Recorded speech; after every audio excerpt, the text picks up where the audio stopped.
I'll just wait till Councillor Ross is in.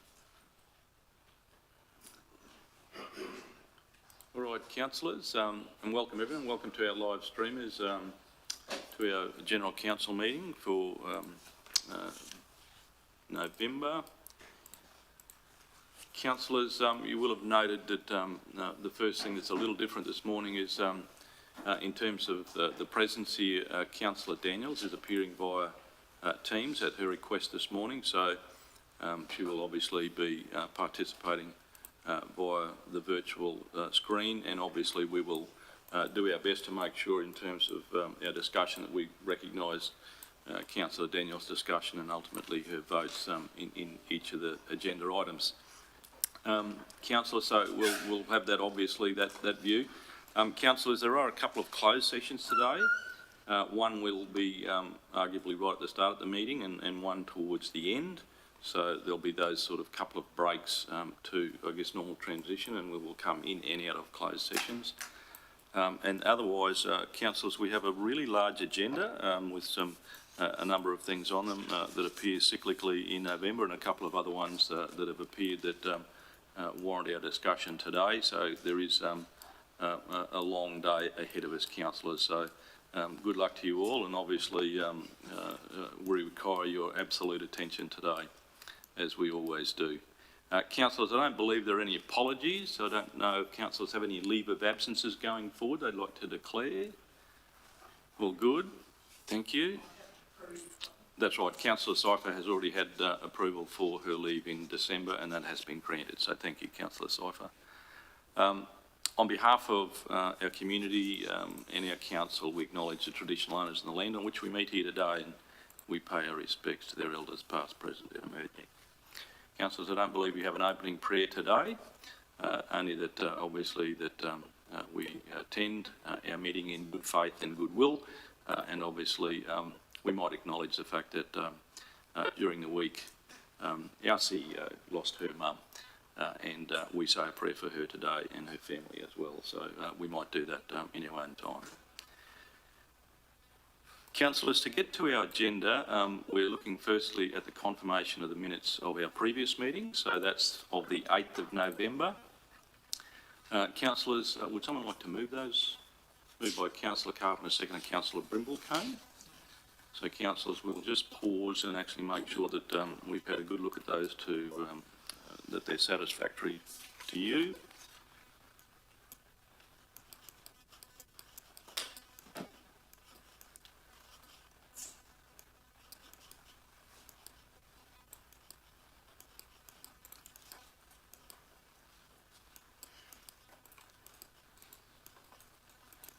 Councillors, you recall we had our annual report in that meeting, beautiful document. I don't know whether we've won any awards yet, Kayla, have we? Or we'll wait. There was a special budget report. There was a youth action plan, obviously, that update, which is very important. And we had our CHRC service level agreement update. Councillors happy with those? They've been moved and seconded. All in favour? Councillor Daniels has voted in favour. Against? Thank you, councillors. That's carried.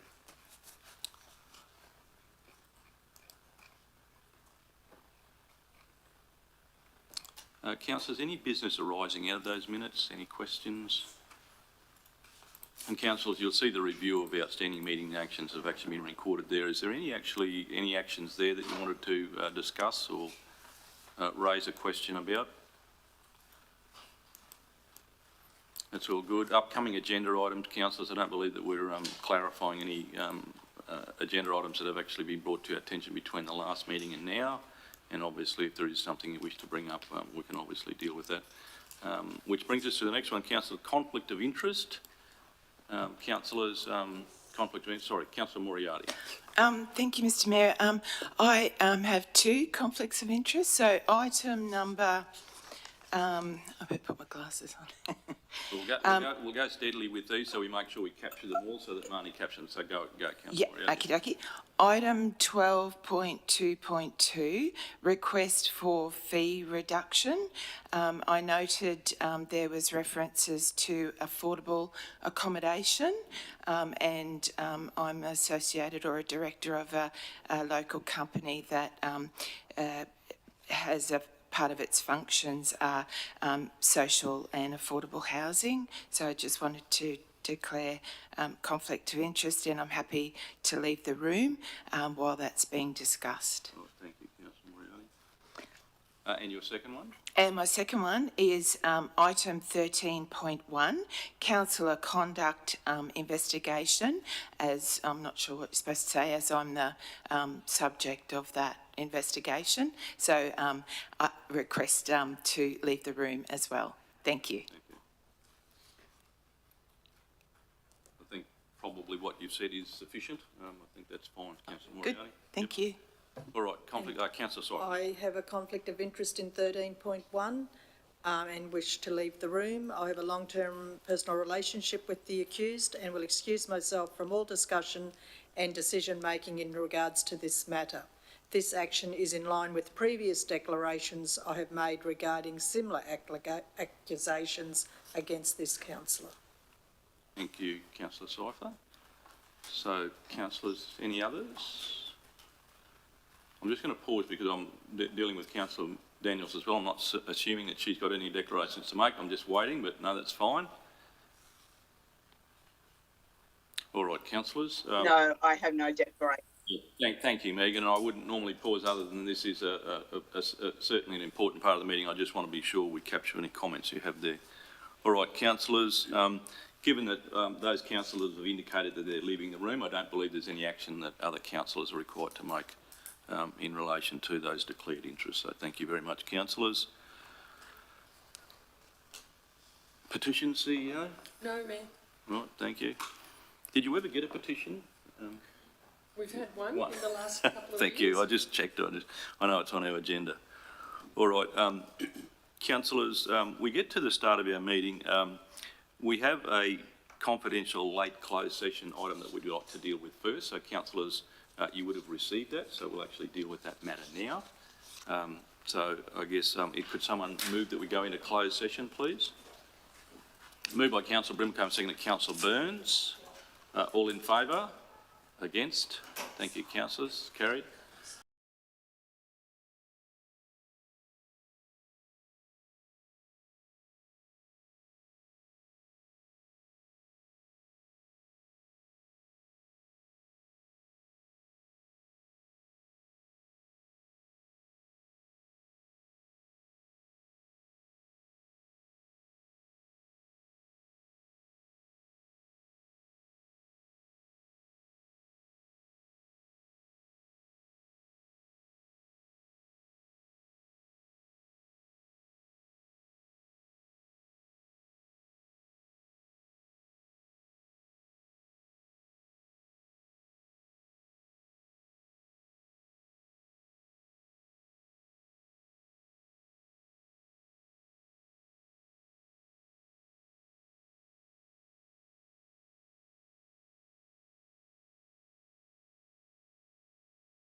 Just tell me when that live streaming's back on, mate. It's back on. All right.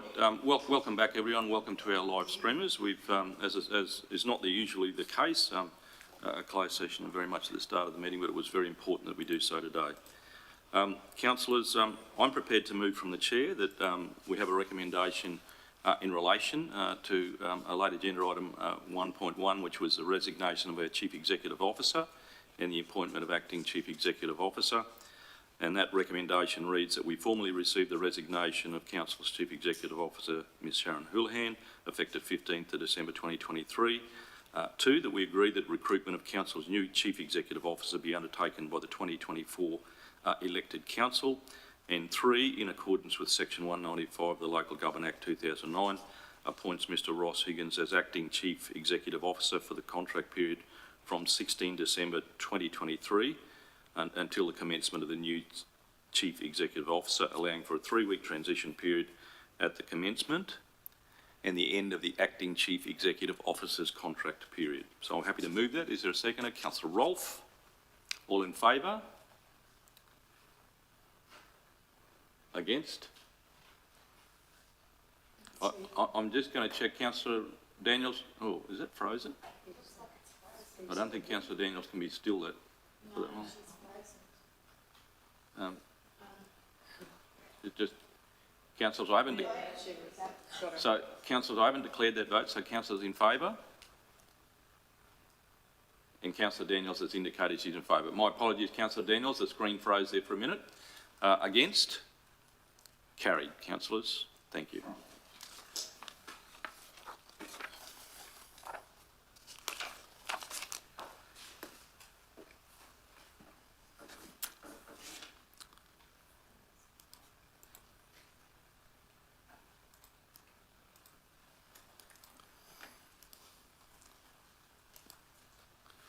All right, councillors, having just made that decision, and a difficult one, obviously the show rolls on. So, and obviously, as I said, we'll have the opportunity going forward, and I suspect in a very, very busy 4-week period of suitably acknowledging Sharon and her work for us in the Central Highlands, and have the chance to actually reflect on her time here. So, thank you, Sharon. Councillors, we get to our first decision action report for today, which is 12.1, which sits with our Chief Financial Officer, Arun Diaz, and that is a couple of reports there, the first being that monthly financial report. Thank you, Arun. Thank you. Through Mr Mayor. Good morning, councillors. Council adopted the budget of $292 million on the 28th of June this year. For the period ending 31st of October 2023, Council has spent $74 million, which is 25% of the budget. The operating income is sitting at 46% of the original adopted budget, and operating expenses is 32% of the original adopted budget. The year-to-date operating revenue is $831,000 more than the budget, which is a favourable one.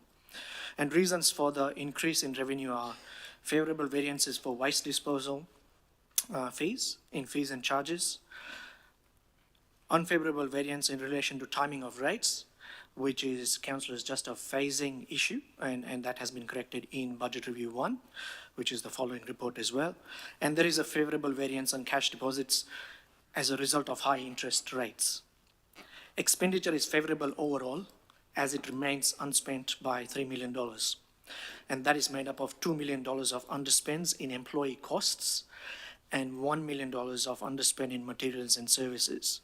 Councillors, the reason for those variances are in the reports. I don't intend to run through those reasons, but in a nutshell, there is a timing issue in terms of consulting and contractors expenses, and the same is the case with employee benefits as well.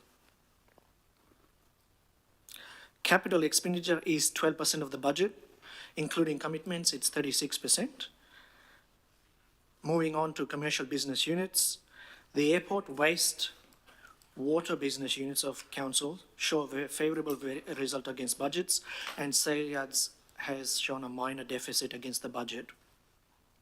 Moving on to page 186, which is rate arrears. Rate arrears stand at million compared to $12 million from previous month. This is a decrease of 24%, but just to note, councillors, the decrease largely relates to payments made for the current year's rates levied. The total outstanding rates for period 1 onwards, and councillors, this is not in the report, this is something we intend to change for next month's report, is to just reference the previous month's figures so councillors can see exactly what the movements are in rates. But I've just done it for this month's report. And if you look at outstanding rates for year 1 onwards, it's currently sitting at 4.7 million compared to 5.1 million from the previous month. So this is a reduction of 8% roughly. And we intend to also cover a detailed, every year we present in December, a rates arrear reports. It's an annual report which provides councillors status of rates recovery action. And so that's intended to be tabled to councillors in December. This concludes the presentation of the finance report. Happy to take any questions, Mr. Mayor. All right. Thanks, Arun. Councillors, questions? Comments? Could you just say that again, Arun? No, you've obviously just said you've added that change, month-to-month change, so that's what right. we'll see going forward, right? Thank Yes. you. Yep.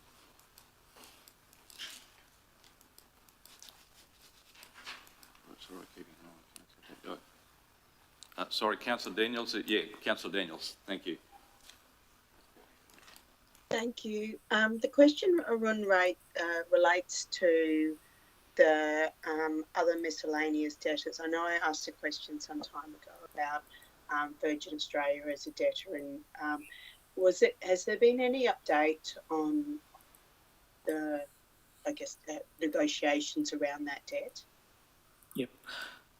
Through you, Mr. Mayor, Councillor Daniels, that matter is still under consideration with the administrators and liquidators.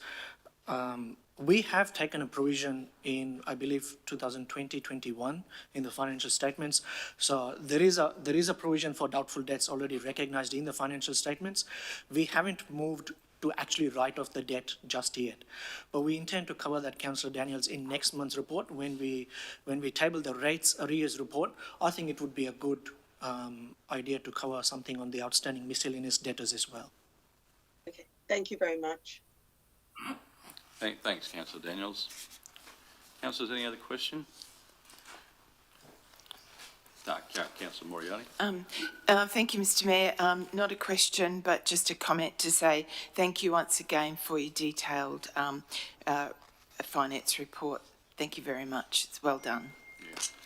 Thank you, Councillor Moriarty. Took the words out of my mouth every time I see them. Thank you very much, Arun. And it's, as I said, I think those requests, and obviously from councillors previously about the important information, has really made it easy to read the financials. So thank you. All right, councillors, the recommendation is there that we adopt that monthly financial report for period ended 31 October 2023. Is someone happy to move those? Moved by Councillor Moriarty, second Councillor Burns. All in favour? Financial Officer. Our second item there is the 2023 Budget Review 1. Back to you, Arun. Thank you. Through you, Mr. Mayor. Councillors, the purpose of this report is to commend to Council for a revision of the 2024 original budget, which was adopted by Council on the 20th of June this year.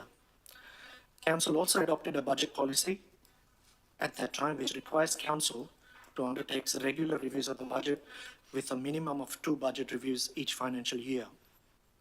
The proposed budget amendment is in accordance with the local government regulation, the budget policy, the corporate plan, and the operational plan. Moving on to the variances and the proposed changes to the budget. Operating income is forecasted to increase by $2.4 million, and operating expenditure is forecasted to increase by $4.6 million. Council's operating surplus is therefore proposed to decrease from $5 million to just under $3 million. Some of the major changes for the increase in income are increase of $1 million in interest revenue due to high interest rates, increase of $532,000 for use of waste disposal facilities, increase of $364,000 in passenger and parking numbers at the Emerald Airport, an increase in airport grant funding of $296,000 which is passed on straight to the airlines under expenditure. Some of the major changes for increasing the operational expenditure are costs towards the new department, people, safety and legal, increase in employee costs for water utilities, which is 100% offset from the contractor costs, increase in road performance contract, increase in RASI grants, which is offset with an income, and $1.5 million increase in depreciation as a result of additional capitalizations for the prior financial year. Moving on to capital expenditure.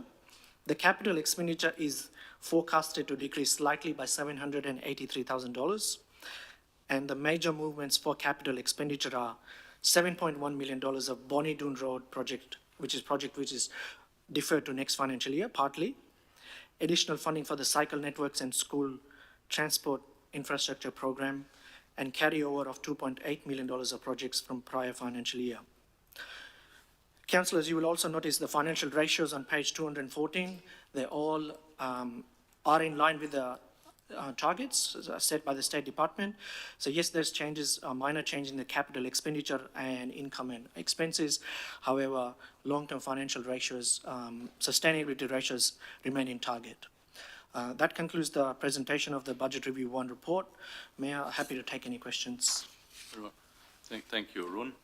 And I guess you obviously detail in there the great breadth of adjustments that are required to be made, certainly even in BR1, and certainly it just shows that, I guess, good forecasting budgeting obviously still has that variability in it. So thank you very much for the detail in there. Councillor Rolfe. So to you, Manager of Infrastructure, Jason. So there's, I believe that this review is prior to the announcements from the infrastructure review. Just is there'll be changes going forward again, won't there? Thank you, Councillor Rolfe. So in regard to the infrastructure review, we had a number of projects, both in the RPC and in Council's budget. So some ROSI funding through the state-controlled roads, and also on Bonnie Doon Road, which you can see had been pushed out due to the infrastructure review. With that being announced last week, and we were obviously notified that we were successful in the funding. While we're notified of the successful funding, we haven't been notified of how the contract arrangements will work and the timing around those. So at this stage, we will still work towards that being pushed out. However, if things change dramatically over the next few months, there might be an opportunity to bring some of that money back into this year if we can get it started earlier. Thank you, Jason. Councillor Moriarty. Thank you, Mr Mayor. Couple of comments and a question. Firstly, it's good to see at least that we started out with a surplus of $5.09 million, and we are still have a surplus of $2.9 million, so at least we're still there, but and there is going to be some huge fluctuations given the size of our capital works program this year being, almost $100 million. So, but I just wanted to firstly comment that it's wonderful that Council, there's confirmation of additional funding for our cycle networks from the local government grants and for the school transport infrastructure program. So I just wanted to say that's excellent news, because they're two very important modes of transport and safety that we need to be supporting. So congratulations on that. My only comment and question really is that the table starting page 218, 219, 222 and 223 of the agenda, that table is all of capital projects, isn't it? Yeah. What I'd like to ask, if that's all right, I know we have regular reports from the SPGG, the Strategic Planning Capital Projects Group. We get a fantastic report, but it would just be, I didn't realise, like, we do have this report. If we could have that included each time we get that report as well, that would be really beneficial as well. Gives us another avenue to be looking and another opportunity to be monitoring some of those projects, given our large budget for capital works this financial year. And once again, thank you very much for a comprehensive BR1 report from the finance team. Thank you. All right, thank you, Councillor Moriarty. And I agree. Certainly I saw Brisbane City Council today just talking about a variation in their budget due to cost blowouts in certainly their capital program. And I guess you would have seen the machinations of the infrastructure review of the reallocation of some money to big projects that certainly have blown out. But I guess as a compliment that you have passed on to the team, and it's all of these executive leadership team, is they're managing those budgets well. And it's certainly you see some of the expenditure levels and progress that we have in our SPGG latest update that puts us very high percentages in the last, I suppose, part of their construction. So really pleasing to see. Councillors, that recommendation there is that the Central Highlands Regional Council, in accordance with section 169 and 170 of the local government regulation, so this is under your budget review process, we adopt the amendments to those budgets of the 2023-4 budget, which includes those 1, 2, 3, 4, 5, 6 key statements, which is a statement of comprehensive income, the measure of financial or sustainabilities, the statements of financial positions, the statement of cash flows, the statement of changes in equity, and the capital program. And you'll see those years that are inferred there because these changes then become your actual budget. So, Councillor, someone happy to move that? Moved by Councillor Brimblecombe, second Councillor Rolfe. All in favour? Councillor Daniels has voted in favour. Against? Thank you, councillors. That is carried. Councillors, that lets our Chief Financial Officer off the hook. General Manager Communities now. John McDougall starts the next lot of our agenda items, the first of which relates to a development application. John, I'll hand over to you to introduce your team. It relates to the fee reduction. Sorry? The fee reduction. Right? Fee reduction. It's the amended agenda. So that's really Oh, sorry, I don't have the amended agenda here. Sorry, I've got the old one. sorry, Mr. So remember that was withdrawn? Well, I thought it was reissued. It was. Oh, okay. It's on the hub as the amended agenda, so if you go back out. That one. Correct. All right. Cancel that, folks. The first item is the 12.2.2, which was with the same team, same officers, which is a request for that fee reduction. Thank you. Excuse me. Yep, sorry, Councillor Moriarty. Oh, my apologies. Yeah, sorry, Councillor Moriarty, I confused you there. I'm reading off my printed old agenda, and there's obviously reissued new agenda. Thank you. Thank you, Mr. Mayor.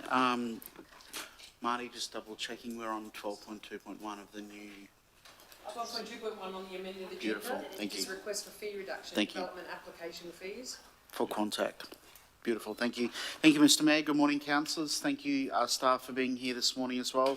I will hand over to the team. This is a request for fee reduction, development application fees for a change application, minor change to an existing development approval, and I'll hand over to the team to talk through the report. Thank you, Rebecca and Patrick. Thank you, John. Good morning, everyone. Through the chair, this is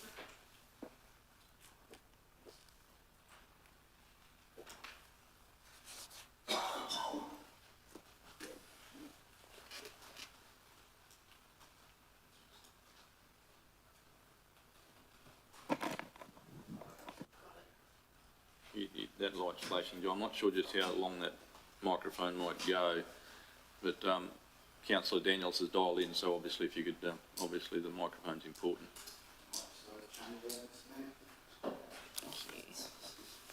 Thank you. That sounds We're on better. record, thank you. Thank you, everyone. Through the chair, the purpose of this report is to present a request for a development application fee reduction for consideration by councillors. The change application which has been lodged is for a minor change to an existing development approval for a material change of use for non-resident workers accommodation for 492 dwellings in Blackwater. As per Council's adopted Register of Fees and Charges 23 and 24, the prescribed fee for the submitted minor change application is $20,005.80. This fee is calculated as 30% of the application fee that would be prescribed if this application was lodged as a new development application. The applicant has requested that the fee be reduced to $6,416, which reflects the base application fee for the fee calculation in Council's Register of Fees and Charges 23-24. The fee reduction requires council approval because the amount that is requested to be reduced by exceeds the delegation as per Council's adopted Register of Fees and Charges. To provide councillors with some background of this development application, so it is an existing approval which was approved in July 2012 by the former Urban Land Development Authority. The approval is for 492 dwelling units and which originally included a small shop. In both 2016 and 2018, the state government and council approved extensions to the currency period of this development application. As a result of the Planning Minister's COVID-19 extension provisions, this approval has also been automatically extended by a period of 2 years until the 13th of July 2024. All works for this approval must be completed by the 13th of July 2024 unless a further extension is requested, otherwise the approval will lapse. The applicant has lodged a change application to council to seek to make some minor changes to this existing approval, which relate to amendments to the approved design and to amend some of the wording of some of the conditions relating to affordable housing contributions. No increases to the number of beds, overall layout or access arrangements are proposed by the application. The design changes relate to minor internal floor plan changes and swapping the location of buildings to ensure the facility is more functional. As it said, the prescribed application fee in this instance is 30% of the original fee, being $20,005.80. Council has received a request from the applicant to reduce this fee down to $6,416 on the basis that the application fee is minor and that the prescribed application fee does not align with the cost recovery. Council officers have considered the fee reduction request and the likely processing timeframes for this change application. On the basis that the proposal does not seek to increase the scale, number of beds or overall design of the development and maintains the general arrangement of the proposal. It does not seek to alter any of the approved stormwater management or landscaping arrangements and seeks to provide more clarity around the housing affordability contribution requirements. Officers are of the view that the requested fee reduction better reflects a fee specific to the type and nature of the application. On that basis, the recommendation is put forward for decision today is that the fee reduction is supported. Happy to take any questions. All right, thanks, Rebecca. So, principally, if obviously it was a quantum of the actual fee reduction that wouldn't actually come to council, it would have been a delegated activity rather. It's just the quantum size of the. Okay, all right, thank you. Councillors, comments, questions? I think you've made very good officer comments, yes. Oh, sorry, Councillor Daniels, yeah. Thank you. Rebecca, the changes to the wording regarding the affordable housing, has that come from, where does that wording change come from? Is it the applicant or is it from the approver? Through the chair. I'm trying to understand what the specifics would be.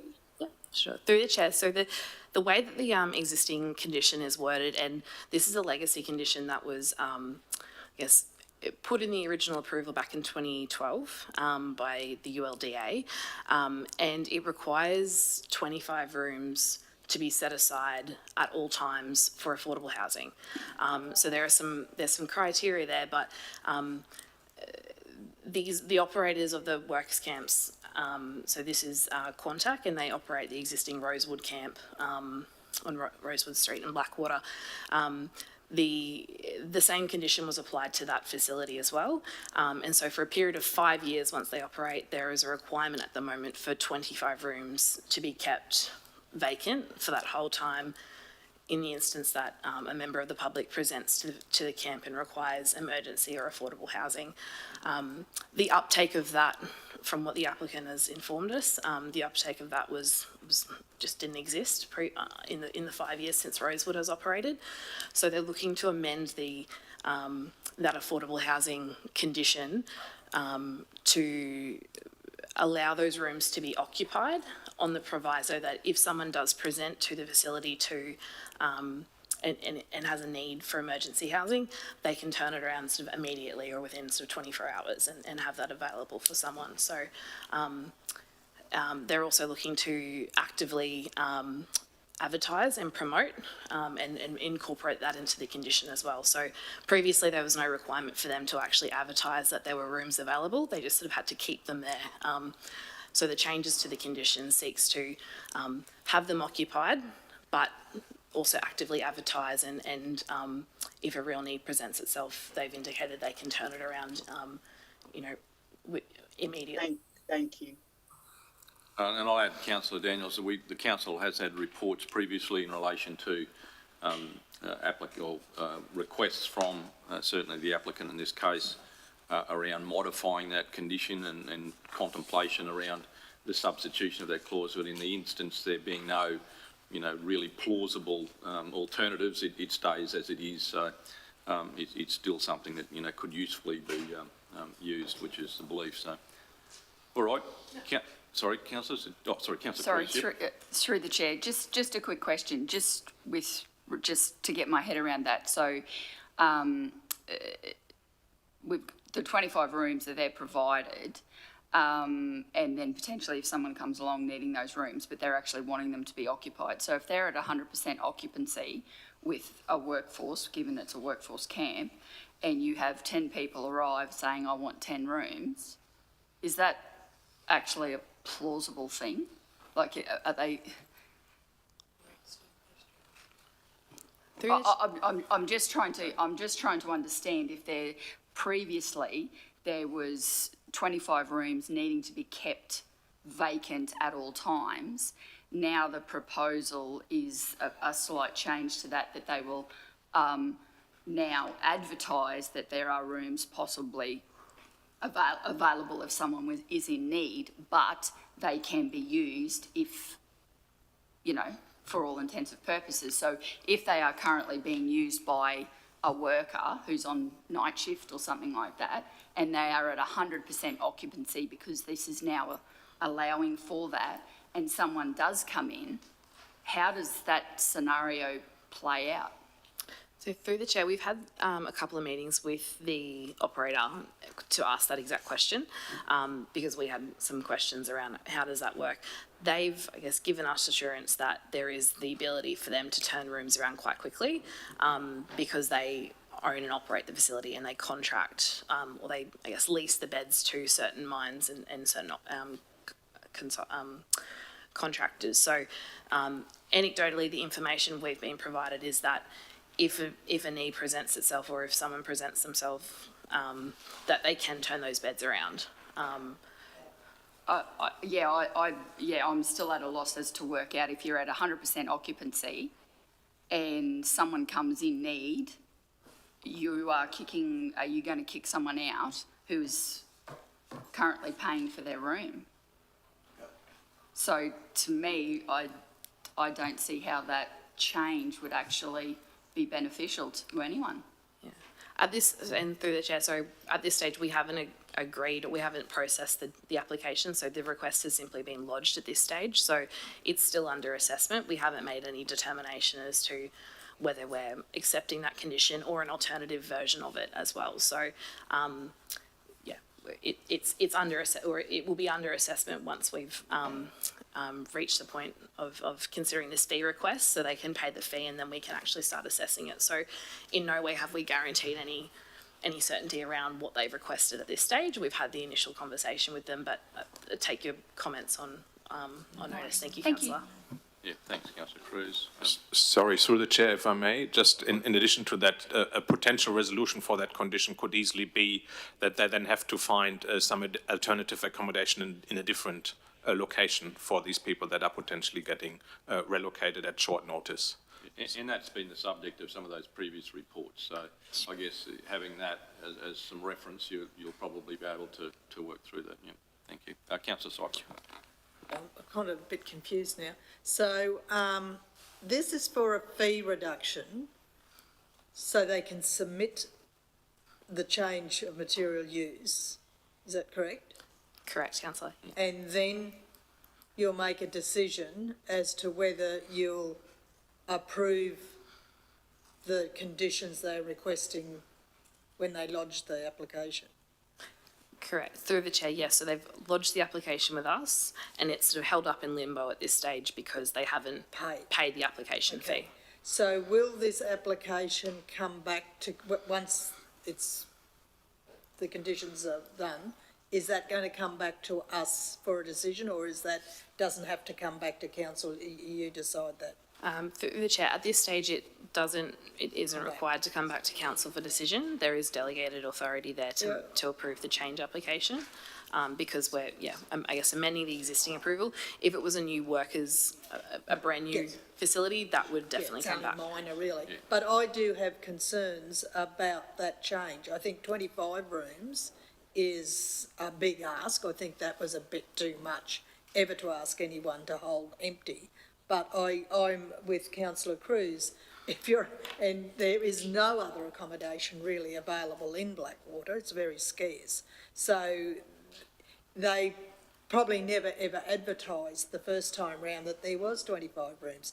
If you don't know, you can go there in a desperate situation. Well, naturally the rooms are going to sit empty. But I think there has to be somehow, I'm not happy to give them a fee reduction if the accommodation is not going to be available there as some form of accommodation. I don't care if it's only 4 rooms or 3 rooms that have to sit empty. I'm not happy to support this unless I know what's going to be approved for the future, because... Sorry. Councillor, this is not going to be contingent today. This agenda item will be only about the fees. Yes, I know, and I won't approve the fees unless I know that the affordable accommodation aspect is going to be... And that's fine, but it will be on the basis that the merits of the application will then be discussed subsequently. So we can't make the fees contingent upon what might happen in a discussion. So I'm not saying you're not right. I'm not saying you're right. All I'm saying is we can't discuss the merits of the application until such time as they've actually been lodged. So it's only a process that I'm referring to here.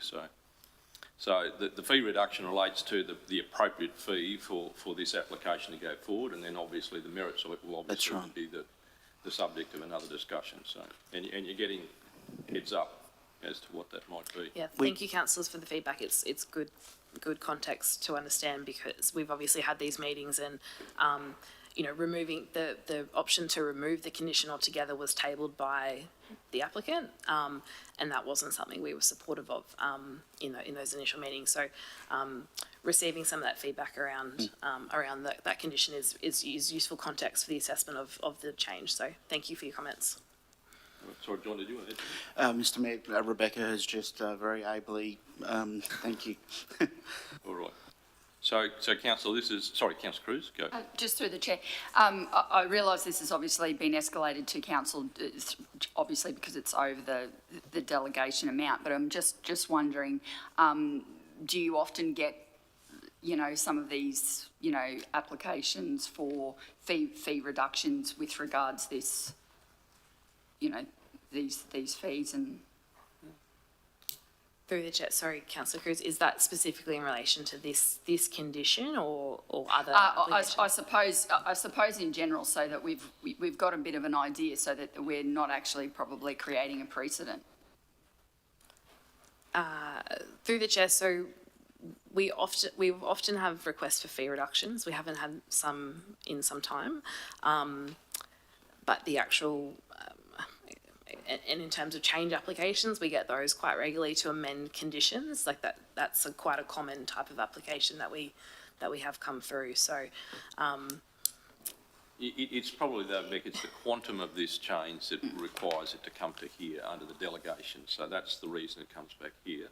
What you're saying in terms of lots of other, I'm not going to say minor, but certainly those things that are called for within the realms of your delegation generally they can be what, few, moderate, few. there can be a few. Yep. Yeah, something of this size, this amount is not a regular occurrence, No. that's for sure. I think it's probably a combination of the amount and the type of condition here that's certainly the officers have expressed to me that those issues that councils have raised have been certainly at the forefront of our minds as well. So we will take that into consideration today and certainly appreciate councillors. What I can assure you though, the decision when it is made under that, the statute side of things will certainly be made with all those principles in place. So I appreciate your comments. Thanks, Councillor Cruz. Well, councillors, the recommendation there is that the regional council approves an application fee reduction from $20,005.80 to $6,416 for that development application CHA 014/2023. So is someone happy to move that? Moved by Councillor Roll, seconded. Councillor Brimblecombe, all in favour? Councillor Daniels has voted in favour. Against? Carried. Thank you, councillors. You want your recorded vote? Councillors record their vote. Thank you. I think we're doing that anyhow, Marnie, are we? Unless request. Okay, thank you, councillors, for requesting that. All right. Councillors, with my newly printed agenda item here, 12.2.2 is the economic stimulus policy, stream 4 application. So we'll have to get Councillor Moriarty back again.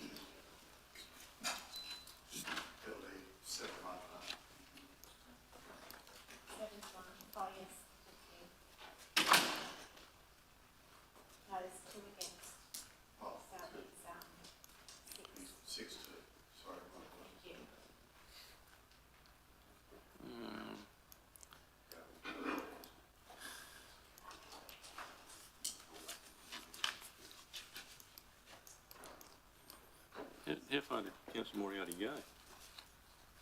I don't know.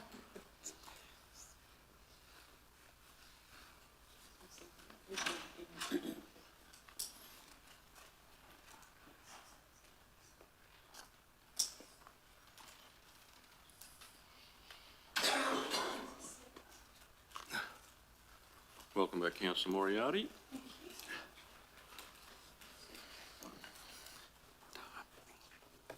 So, councillor, we're just this is the rise up stuff. So, John, are you leading this off? Thank you. Righto. Thank you, councillors. Back again. 12.2.2. This is in relation to our economic stimulus policy. Very happy to say, councillors, you will be probably well versed with hearing the former acronym of the READY incentive scheme that we had in place, now referred to the economic stimulus policy.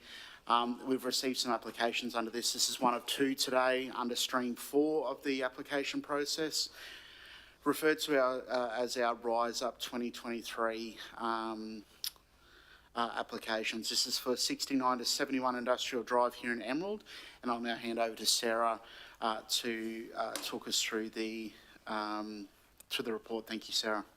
Thank you, General Manager McDougall. Good morning, everyone. Can you hear me? Welcome, Sarah. Can you hear me? You look familiar. Oh, thank you. This is application number 1, lodged under round 3 of the Rise Up program, attached to the new economic stimulus policy. It relates to a development permit granted to ABM contractors for an extension to their premises at 69 Industrial Drive, Emerald. The facility operates as a contracting business servicing mine sites across the Central Highlands, with the head office and workshop based in Emerald. An approval was given for a third shed workshop on the 16th of August this year.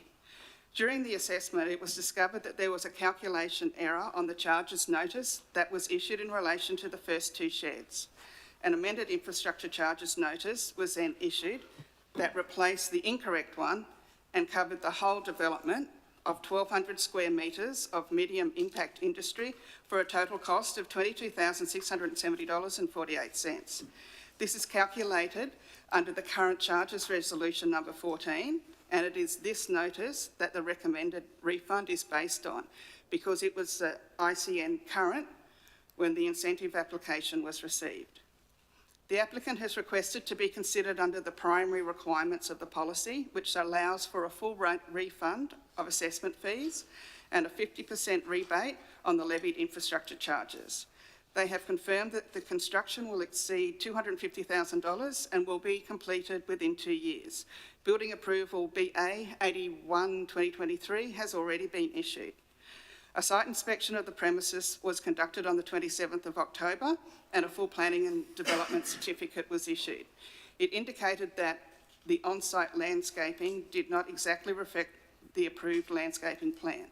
However, it does reflect the intent of the planning scheme in terms of landscaping requirements for the industrial zone. The turf and hedging planted along the front and side boundaries, together with the garden bed outside the admin building, have been maintained to a very high standard. If this recommendation is accepted, the process will be to issue a letter of acceptance to the applicant. The applicant agrees to the terms and conditions. The development is inspected by Council's compliance officer when the shed has been completed. A development compliance certificate will be issued when all conditions of the approval are met, including that the construction was completed within 2 years. It will be then that any rebate will be applied to the development. The recommendation requests that a total amount of $16,005.44 is taken from the economic stimulus budget. This is made up of assessment fees, infrastructure charges, the value of a full planning certificate and a development compliance certificate. The recommendation also allows for the applicant to enter into a payment plan to pay any outstanding charges over a period of no longer than 3 years. Thanks very much, Sarah. Councillors, comments, questions?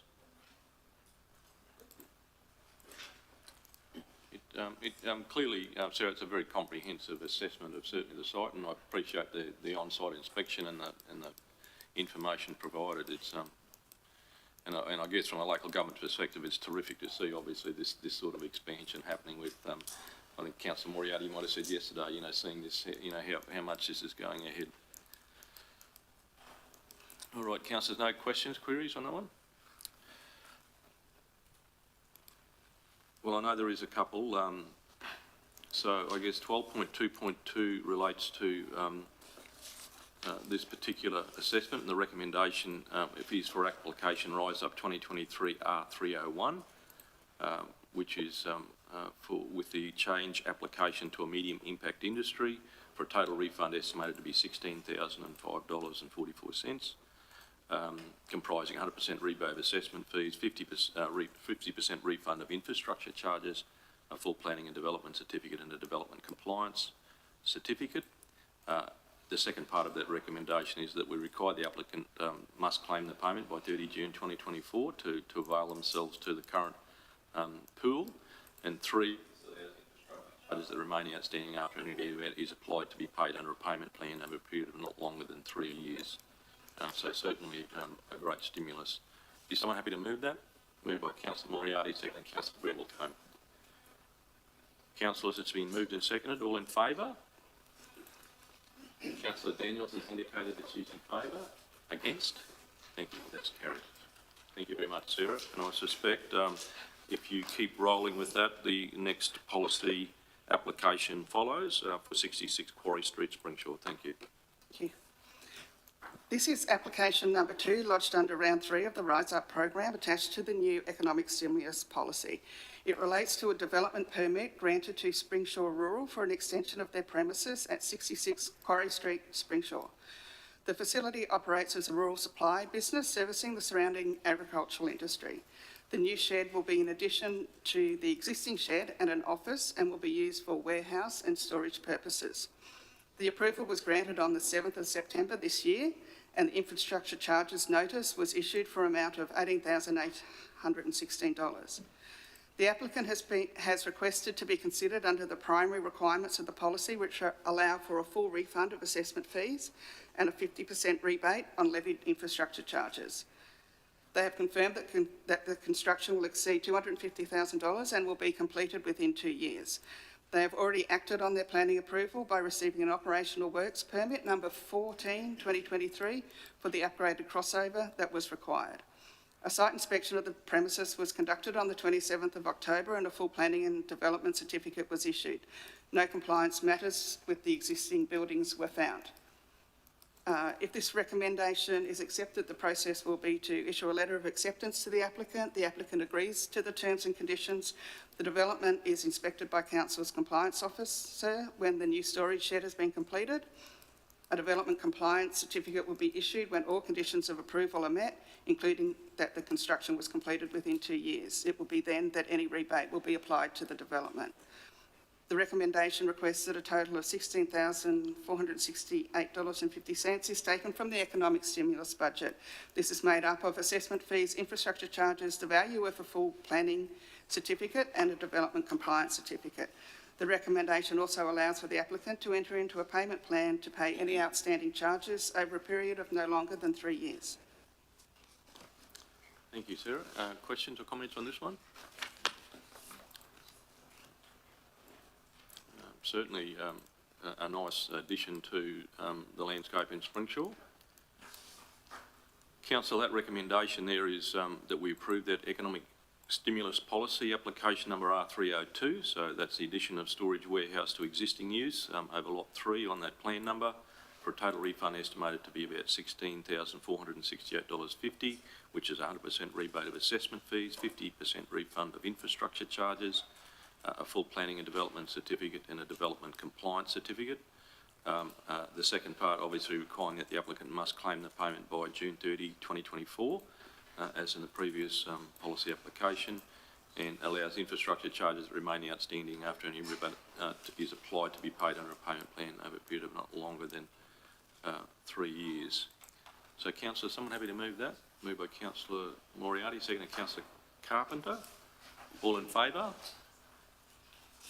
Councillor Daniels has voted in favour. Against? Thank you, councillors. That's carried. Thank you very much, Sarah. Thank you. Thank you, John.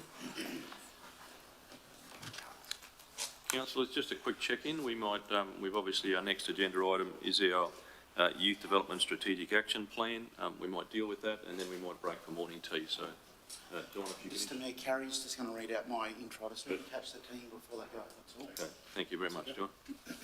Thank you, Carrie. In lieu of John talking to his team, yep. Thank you, Mr Mayor. Through the Chair, good morning, councillors. Council recognises that the future of our region lies in the hands of our youth, whose thoughts, attitudes, opinions and ideas are of immeasurable value. Youth are an essential part to our community, and it is our duty to ensure that we include, reflect and acknowledge their contribution to shape the Central Highlands into a better today and tomorrow. The Central Highlands Regional Council developed its first youth strategy and action plan in 2018 to 2023 to actively engage young people across the region. This youth strategy expired in June this year, which led to the development of a new youth development strategy action plan. The new Youth Strategy Action Plan aligns with existing council documents, including Council's Corporate Plan 2022-27, whose goals include deliver, enable and advocate for reliable services to our community and to support and enhance resilient, safe, vibrant and inclusive communities. With us today we have Hayley Hogan, and Lauren Roberts from the Youth Development Team to present the Draft Youth Development Strategy Action Plan 2024-28 for adoption. Over to you, Hayley and Lauren. Thank you. Thank you. That's on, yeah. Thanks, General. No, wrong, sorry. Thank you, Kerry.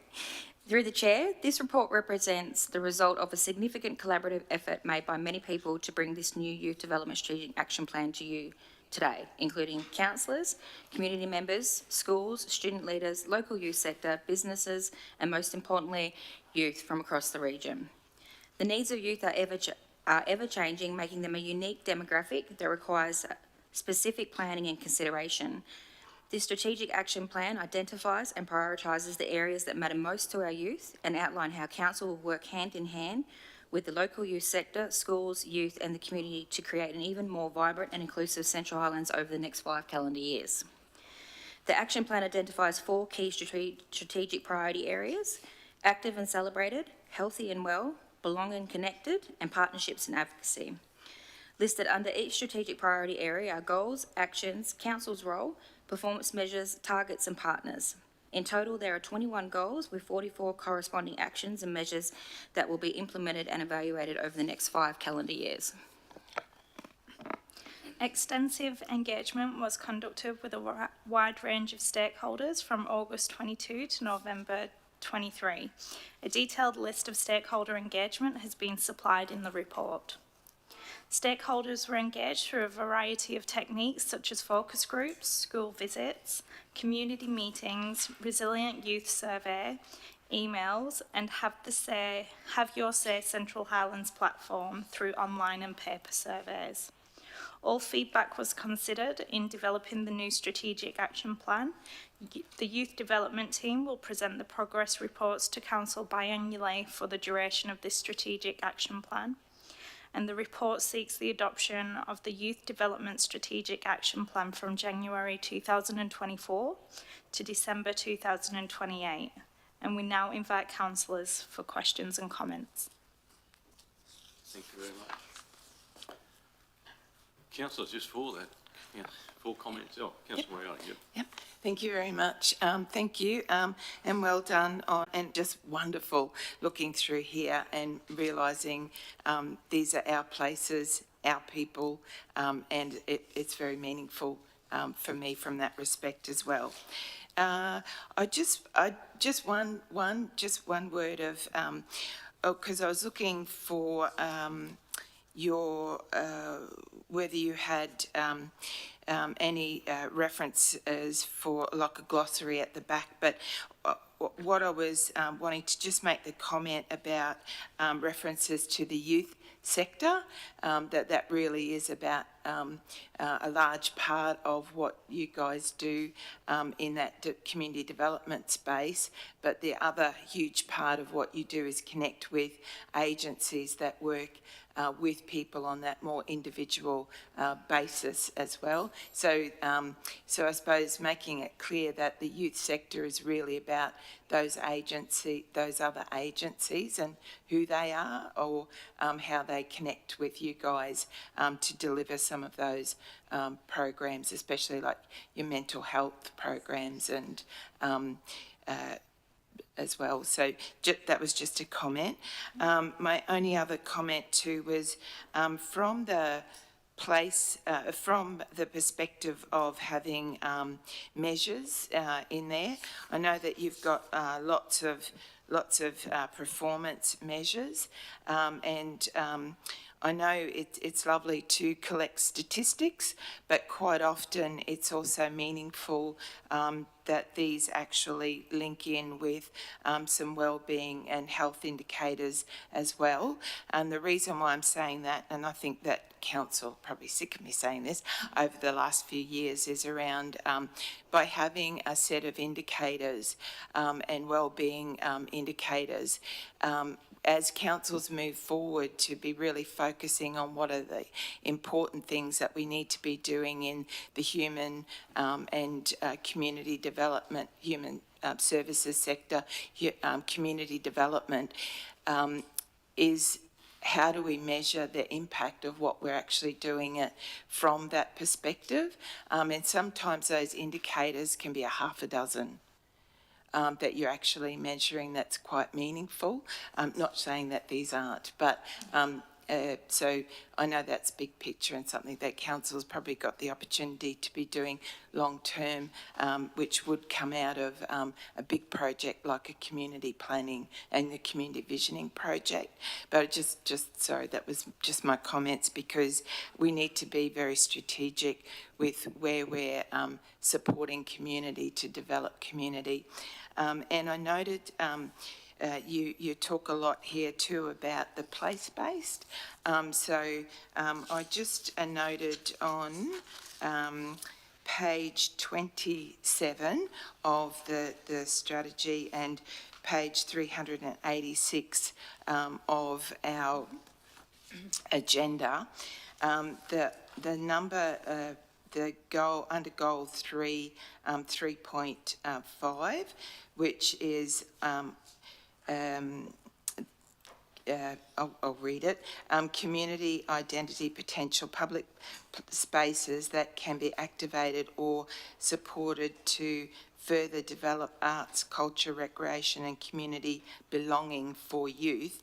The action that you've got there is implement an annual community reference group survey to better understand community perception of youth-based facilities.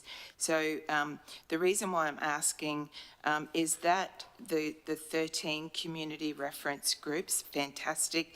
And the reason why I'm asking, because I know that from, I guess, a strategic perspective, a lot of the 4 larger communities are mentioned a lot in the strategy of Emerald, Capella, Springshaw, and Blackwater.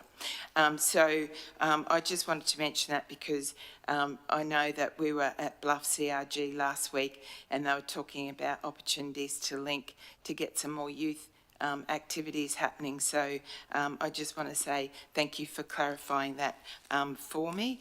Yeah, congratulations. Thank you very much. Thank you. Thank you, Councillor Moriarty, and you can thank me afterwards for making sure the photographs, didn't I make a comment for Councillor Moriarty the other day to make sure that she was happy with those photographs. So, thank you. You're welcome. Councillor Seifert. Thank you. Thank you for this strategy. I really appreciate the fact that we now acknowledge youth as 10 to 17 previously, and I know it's politically correct to have youth up to 25, but I just think that's impractical. It's like having seniors starting at 55.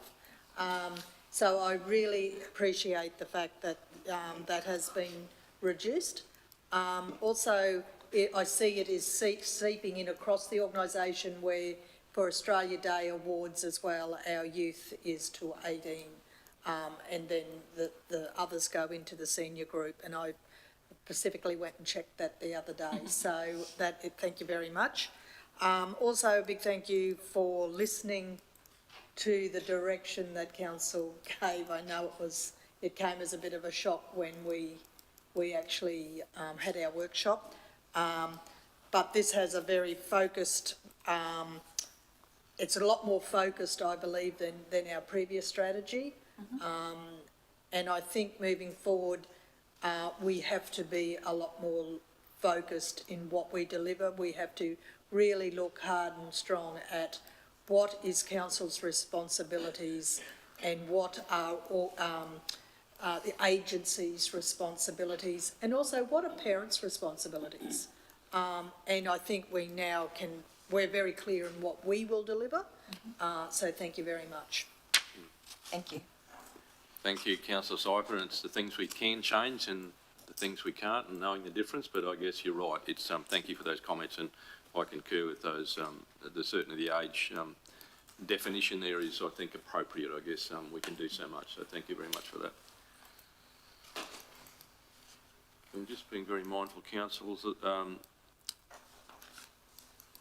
if there's no more comments.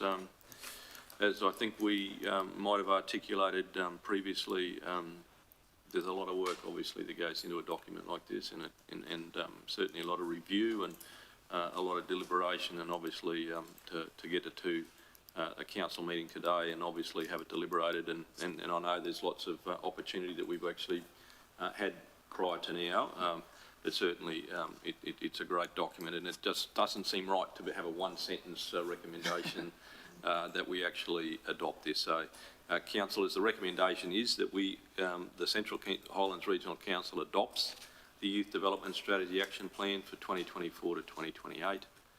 So Councillor Moriarty is chomping at the bit to, obviously, to move that. Been moved by Councillor Moriarty, seconded Councillor Brimblecombe. Councillors, it's been moved and seconded.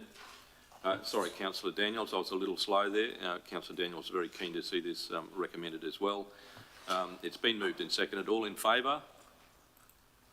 Councillor Daniels has voted in favour. Against? Thank you, councillors. That is carried. Thank you very much, Awesome. Hayley. Thank you Thank very you. much, team member.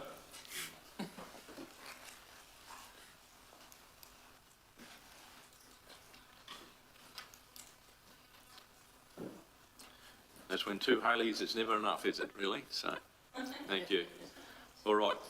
Councillors, that brings us, I think, very near enough to, we might take a break for 30 minutes. So, councillors, I'll adjourn the meeting and we'll come back in here at 11 o'clock. We'll get you back online then, Councillor Daniels, at 11. Thank you. Thank you, everyone.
live streamers, welcome back to my microphone.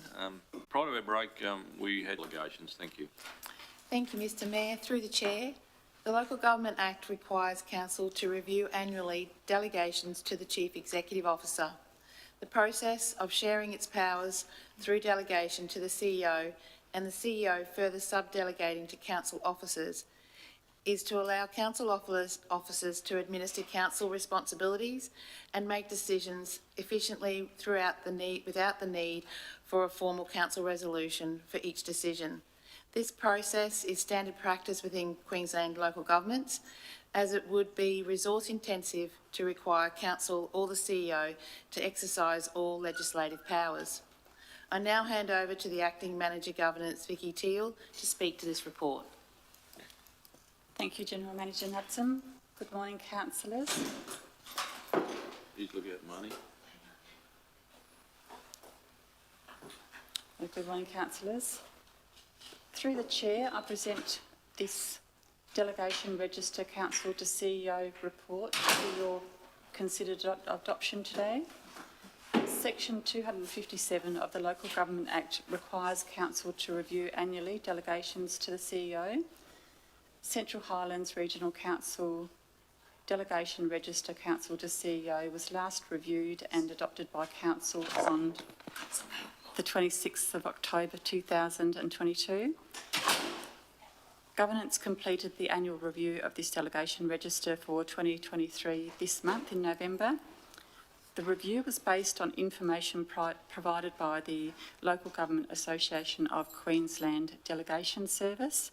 This service provides Council a register of delegations that have been at a minimum annually reviewed by legal service providers, in this case King & Co, who have reviewed the delegation powers under the applicable state legislation.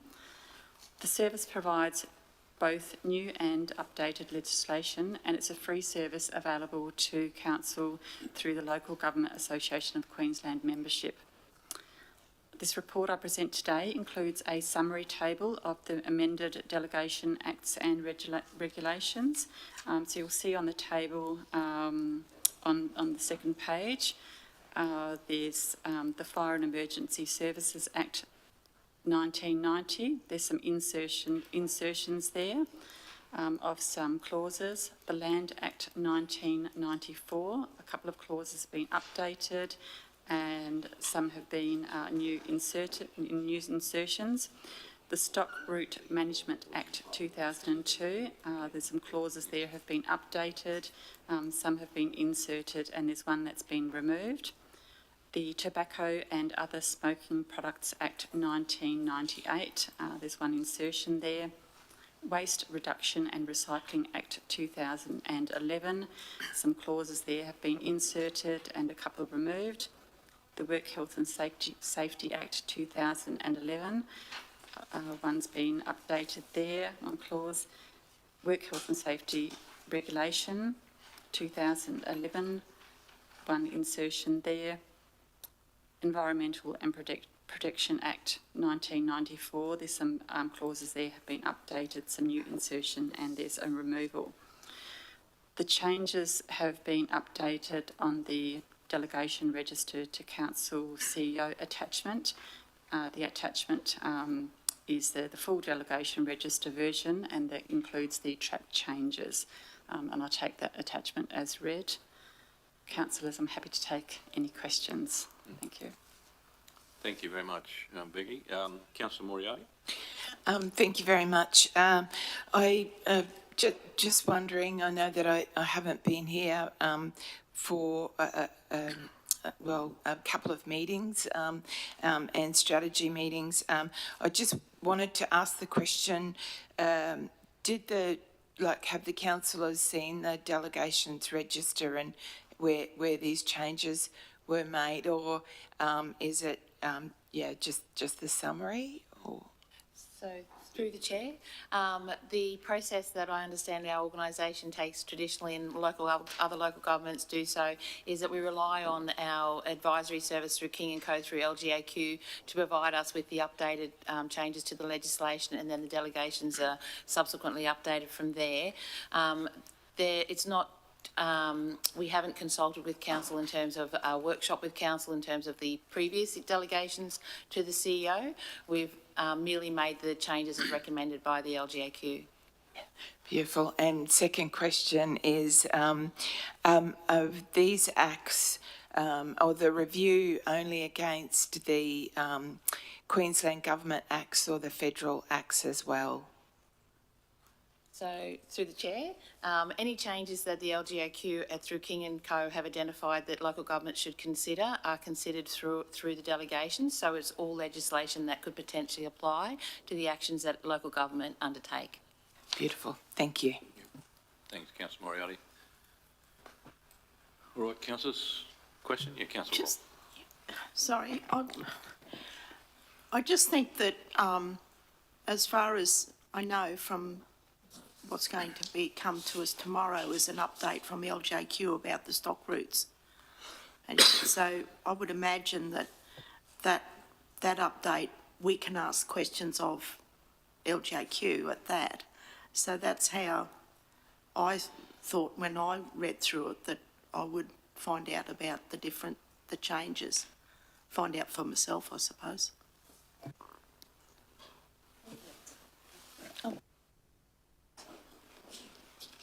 So, thank you through the chair. Happy to take that conversation offline in terms of providing a response with regards to the conversation that we'd had with LGAQ around the specific changes to that legislation and how that may impact council's undertakings and relative to the delegations. Thanks, Kerry. Well, councillors, any other questions? Thank you, Vicky. Well, the recommendation is there that pursuant to the section 257.5 of the Local Government Act, delegates to the CEO the powers details in the delegations register council to Chief Executive Officer dated 13 November 2023, and note that the delegations register council to Chief Executive Officer has been reviewed and updated as 13 November to reflect any changes in the delegable powers under state legislation. So, someone happy to move that? You've got to say the word delegable at some stage. Moved by Councillor Brimblecombe, seconded Councillor Burns. All in favour? I suspect Councillor Daniels' screen is frozen or she's asleep, but I think it's just frozen there, so if we could just check with Councillor Daniels that she's still there. Yeah, thank you, Councillor Daniels. The screen was just screen frozen again. So, Councillor Daniels, for your benefit, we've just read through the recommendation for the delegations. It has been moved and seconded, so all in favour? Councillor Daniels has voted in favour. Against? Thank you, councillors. That's carried. Thank you very much, Vicky. All right, councillors. The acceptable request guidelines policy is the next one, which is 12.3.2. Thank you, Carrie. Thank you, Mr Mayor. Through the chair, the local acceptable request guidelines. A review was undertaken by council officers with the draft guidelines presented to the councillors at the Strategy and Briefing Forum held earlier this month. In summary, the material changes to the current guidelines are additional items or terms added to the definitions, further clarity regarding information which can be sought by a councillor, staff responsibilities and the nominated council positions. Through the chair, I present the draft councillor acceptable request guidelines for consideration of council.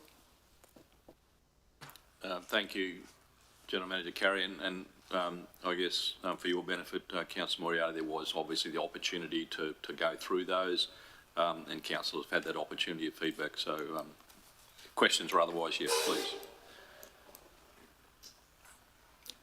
So, thank you, Mr Mayor. As you quite rightly point out, I wasn't at the meeting, what I would have liked to have understood is it's a guidelines policy, so what those guidelines are and procedures support underpinning.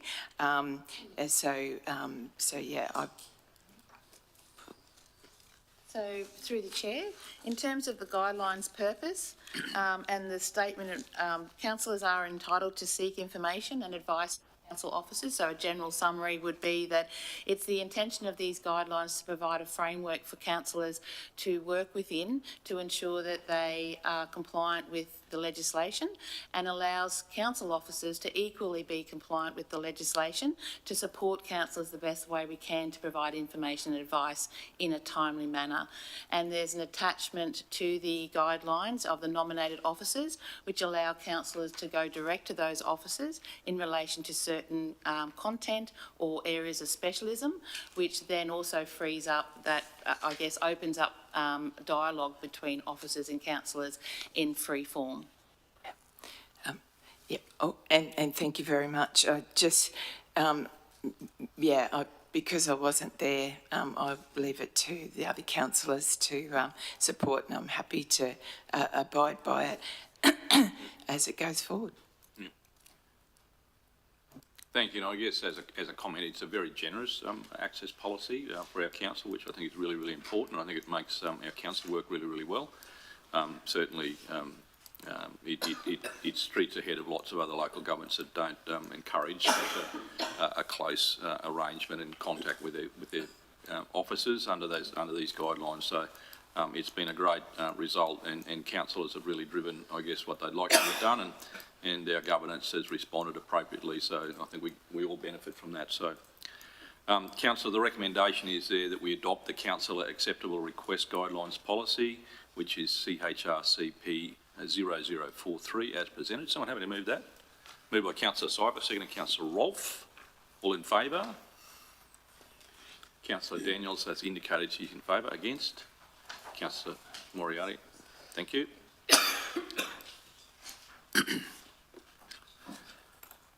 Right, councillors, thank you very much, Carrie. Thank you, officers. We get to infrastructure and utilities. So item 12.4.1, councillors, is the Blackwater recycled water expressions of interest. And I'll hand over to our General Manager, Jason, to lead us off, and welcome to officers. Yep. Thank you, Mr Mayor, and good morning, councillors. The first report from Infrastructure and Utilities this morning is with regard to the Blackwater recycled water expression of interest. It is where council seeks to advertise for an expression of interest for some management, ongoing management of wastewater from the Blackwater wastewater treatment plant. As per the local government regulations, particularly section 228, council needs to resolve that it will go to an expression of interest. I'll hand over to the Manager of Water Utilities, Amber Robinson, to run through the report. Thank you. Thank you.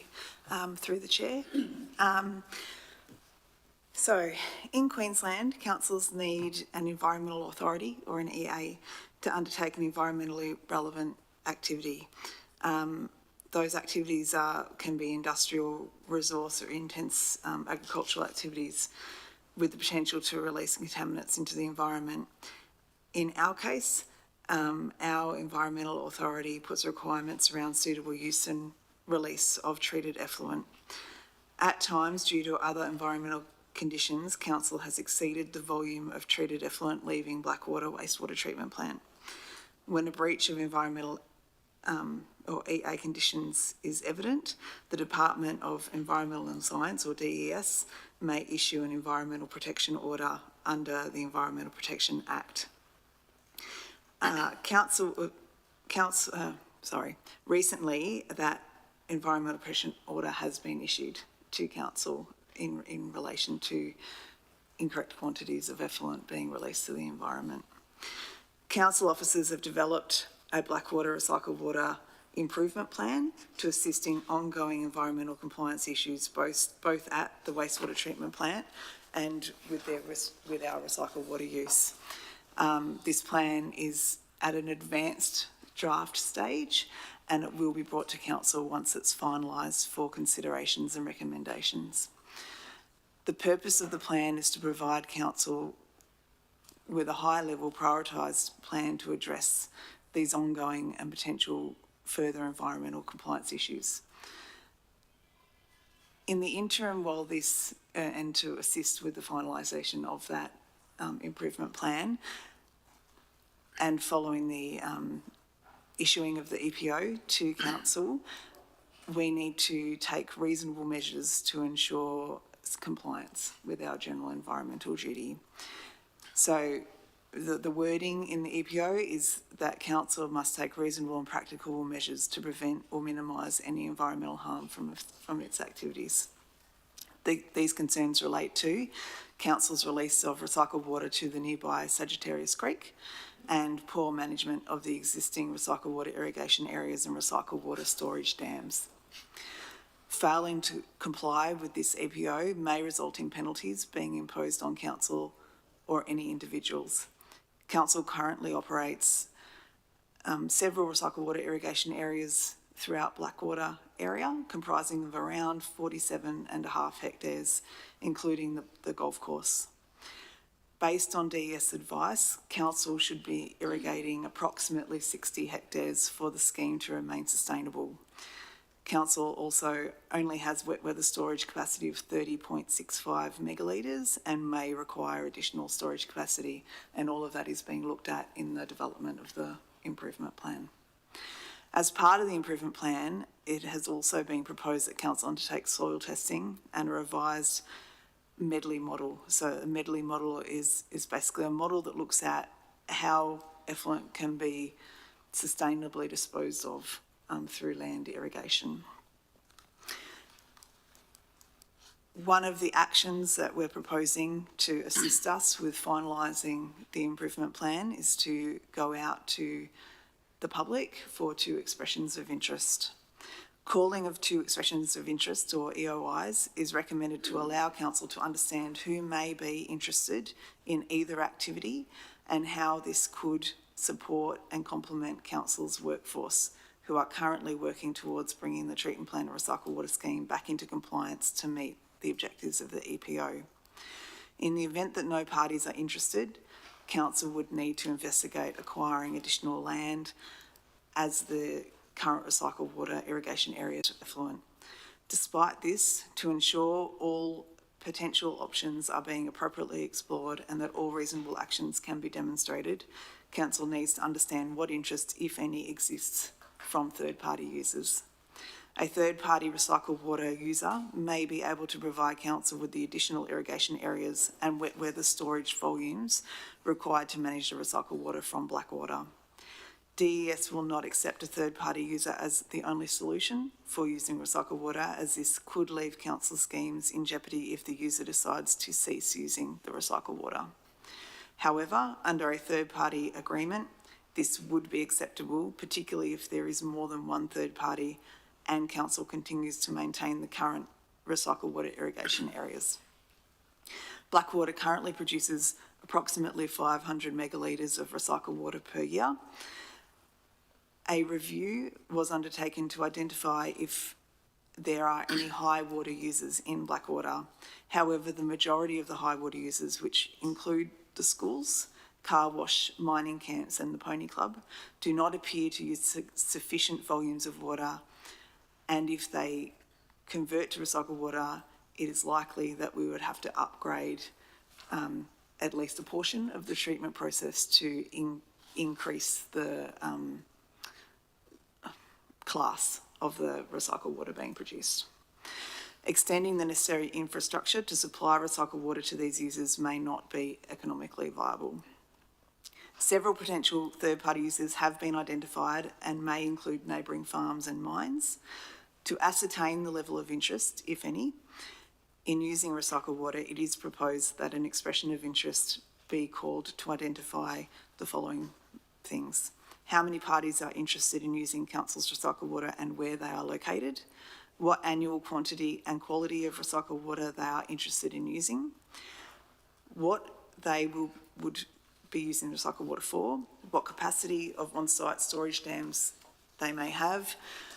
What is a preferred point of supply, as in where the metered connection would be? If recycled water can be taken daily to meet environmental requirements, or if they would just need it on bulk occasion. What infrastructure council would need to build to provide the recycled water to the potential customer.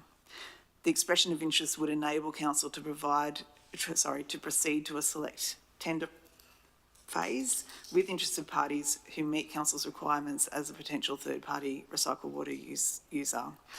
On completion of the expression of interest phase, a recommendation report would be brought back to council for consideration prior to proceeding to select tender phase. Now, the second expression of interest is around operation and maintenance of existing recycled water irrigation areas in and around the Blackwater wastewater treatment plant area.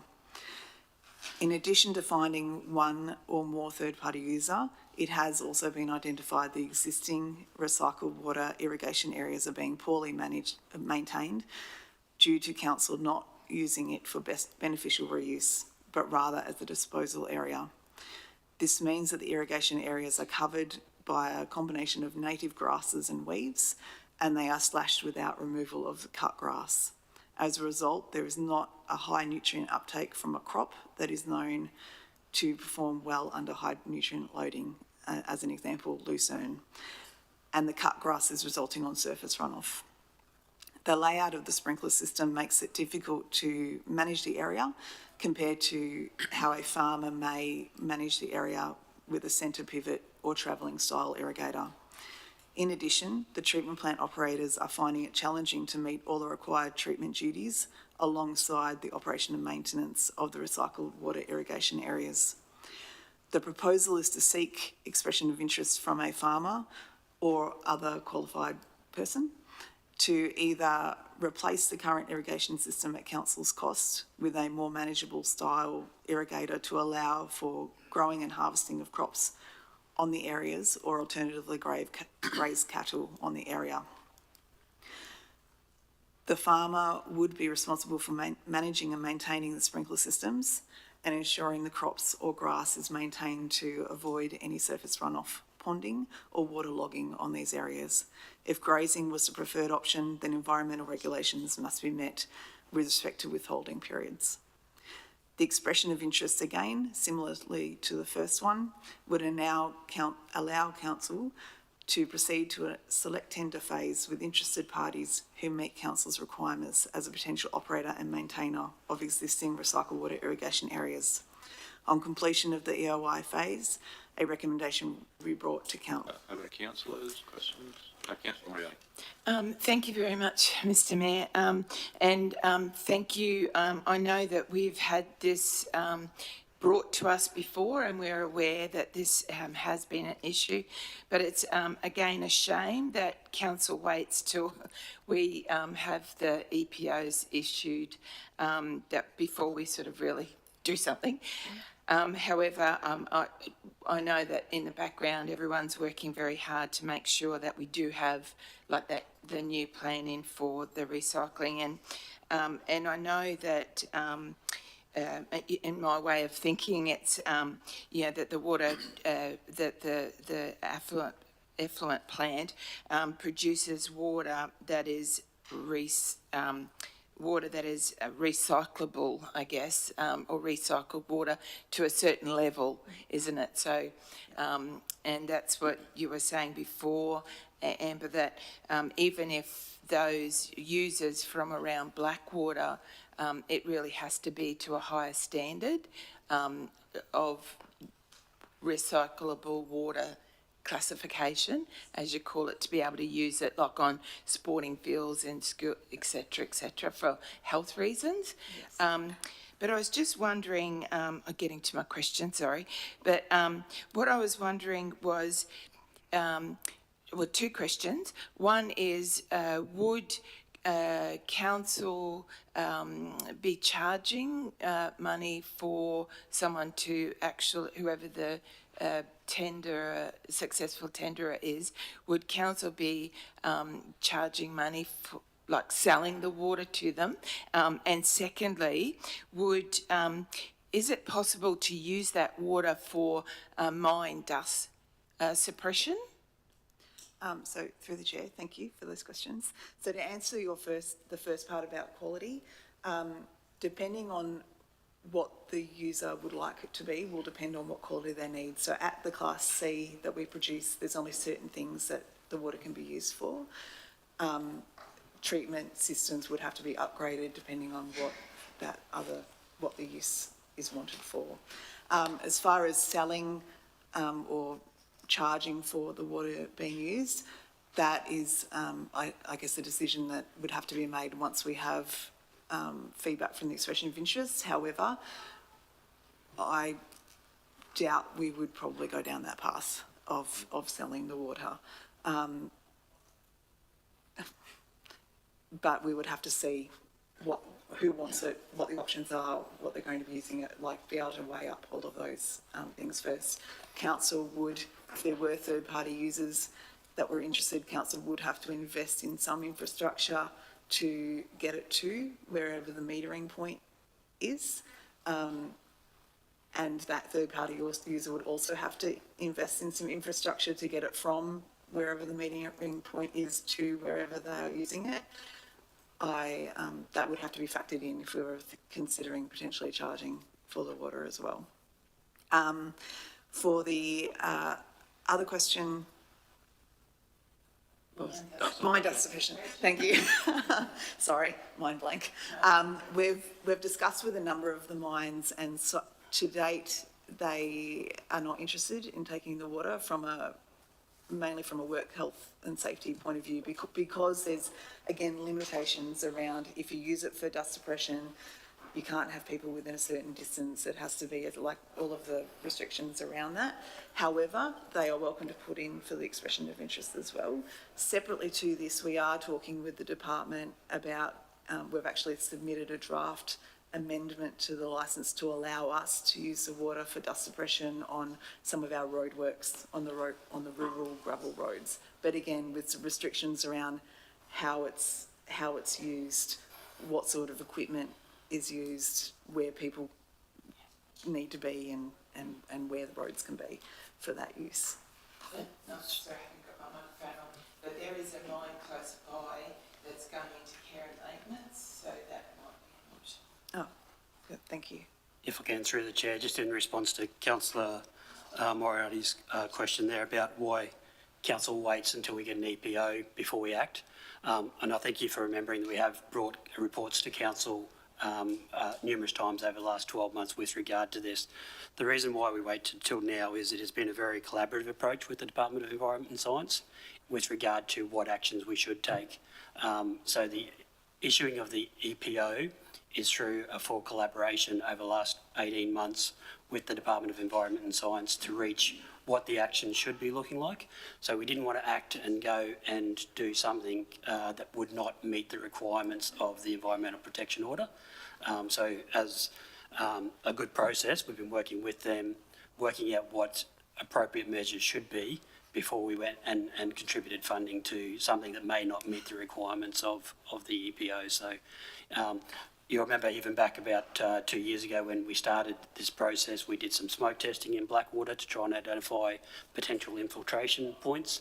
There's been a number of processes which we've done with the Department of Environment and Science to get us to this point today. So it hasn't been a case of waiting until we issued a notice. It's been working with them to issue a notice and then act appropriately on the back of that notice. Thank you, but it still seems that way. Councillor Cruz. Yep. Just through the chair, thank you. Just to confirm, so the 47.5 hectares, they're under several areas. It's not a contiguous amount, is it? Yeah. Correct, yes, that's multiple areas. Yep. And then secondly, just with regards where it says, you know, if there was an expression of interest and the farmer or interested party would be responsible for managing and maintaining and avoiding any surface runoff, ponding, etc. So who holds the environmental authority with regards that? Through the chair, it's held by council, and it would remain to be held by council. There would have to be a recycled water management plan put in place for that user, and that user would have to operate under that management plan.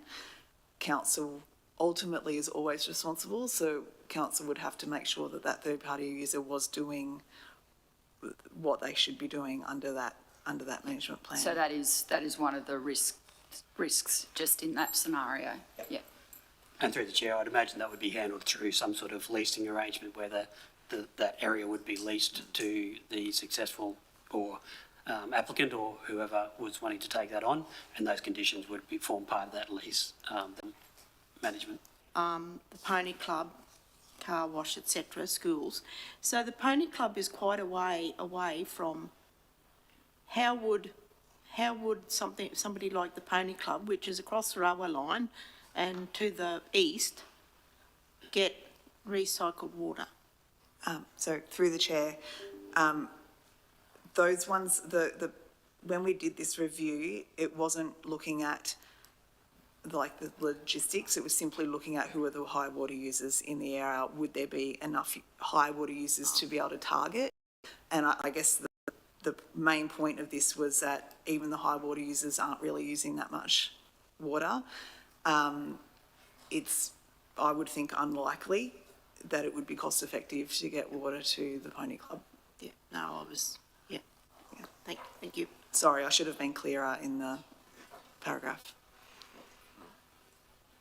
Thank you, Amber. All right, councillors, any other questions? Thank you for that report. Councillors, the recommendation there has a couple of pursuant references to section 228 of the local government regulations involving expressions of interest for one interested party to use the recycled water produced at the Blackwater wastewater treatment plant, and it's the second part, interested parties to manage and maintain the existing council-owned recycled water irrigation fields. And there's a further part, which is the Central Highlands Regional Council resolves that this decision is in the public interest for the following reason. One being the expression of interest process allows council to explore a variety of its offers, as well as a combination of opportunities to work towards ensuring compliance to council's general environmental duty. So that forms part of the recommendation. All right, councillor, someone happy to move that? Moved by councillor Moriarty, seconded councillor Brimblecombe. All in favour?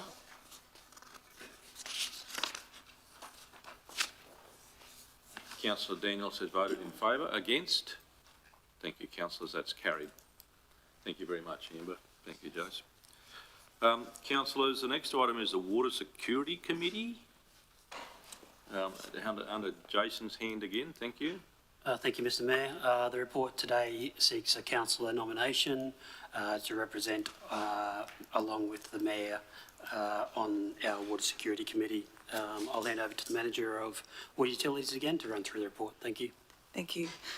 Through the chair, as you may remember, on the 28th of June 2023, Council adopted the Water Security Strategy 2022-2042 and the Water Security Action Plan 2022-2025.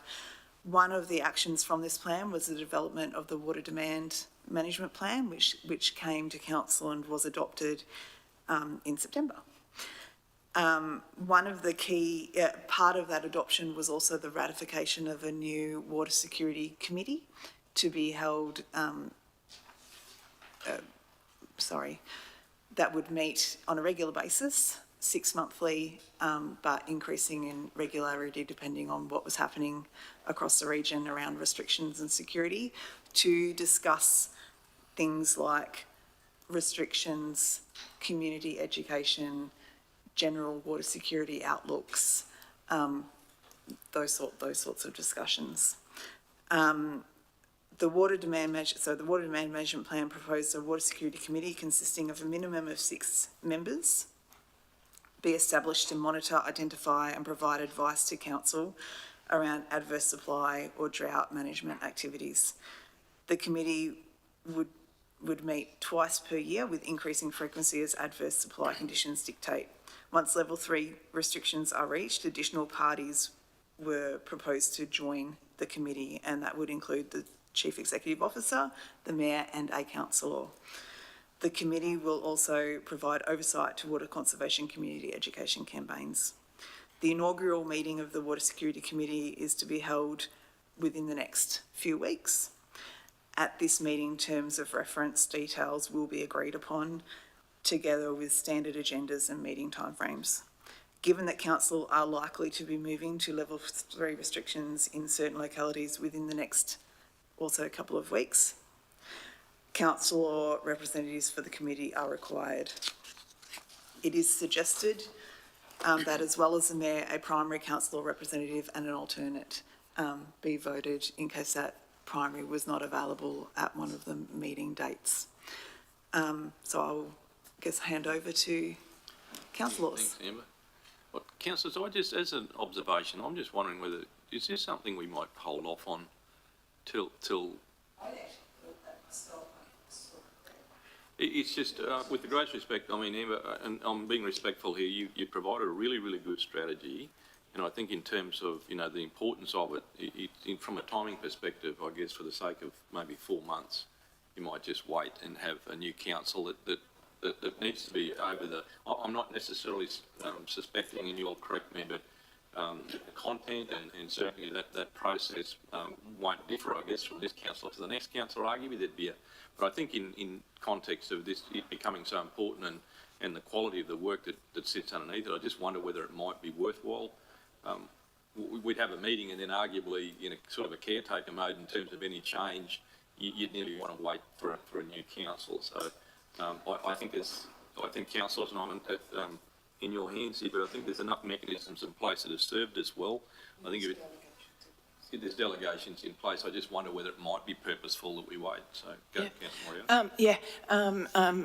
I'm in agreement actually, because I was like thinking, you'll just get your feet under the table and have to stop. But what I was wanting to suggest potentially is that sometimes before nominations like this are taken at council, terms of reference are already drafted up. So the opportunity there is to potentially draft up some of those terms of reference and bring them to the new council, maybe. Just a suggestion. Thank you. Councillor Yeah, I in agreement, because when I first read this, I thought, I hope it doesn't then have to come, because a councillor is sitting on it, then there's no decisions that can be made with this group until after January. I mean, I don't know how major the decisions will be on this committee. They may not be held up, but that was one of the concerns I was actually going to raise, was if you appoint someone now, does this halt the committee when caretaker mode kicks in? So, I mean, the committee can still work behind the scenes without a councillor sitting on it. Yeah. That's right, through the chair. That will obviously be our intention. As the manager suggested, some of our towns are moving through restriction levels already. We will continue to operate under that normal model and provide recommendations to the CEO and to the mayor with regard to changing of restriction levels. And then we're happy to take on a new councillor after that process has been of the elections. Yep. Oh, sorry, just one more comment to say that I think this is a great idea and really needed, and it's really, really fantastic because there's no terms of reference, I guess, to understand the scope of what the group do. But I was really heartened to see there where that committee would oversight the water conservation, community education programs as well. So I can see it's got a very important function there that where councillors can contribute in an important way. So, but yeah, it's a great idea. So. Well, just so we retain the value of the report and could we resolve that the water securities? Just move a motion to defer the report to after commencement of the new council in 2024. Would councillors be happy to do that? Sorry, I should have said that later. Councillors, if you like, can move a motion to defer the report until after the election in 2024. Yep, there you go. It's just that's the resolution that Marnie's put up there. Is someone happy to move that? Moved by Councillor Cypher, seconded Councillor Roll. All in favour? Just one question, sorry. Within that, can we also have the terms of reference be developed? Yep. Sorry, if you don't mind me just commenting on that, we have drafted up terms of reference with the intention of taking them to the first meeting in a couple of weeks, and if we're happy for that meeting to progress with our council representative, that can still happen for that meeting to finalise all those terms of reference. So I will be able to produce them. You happy with that? Yeah. Okay, thank you. All right, so it's been moved and seconded. Councillors, those in favour?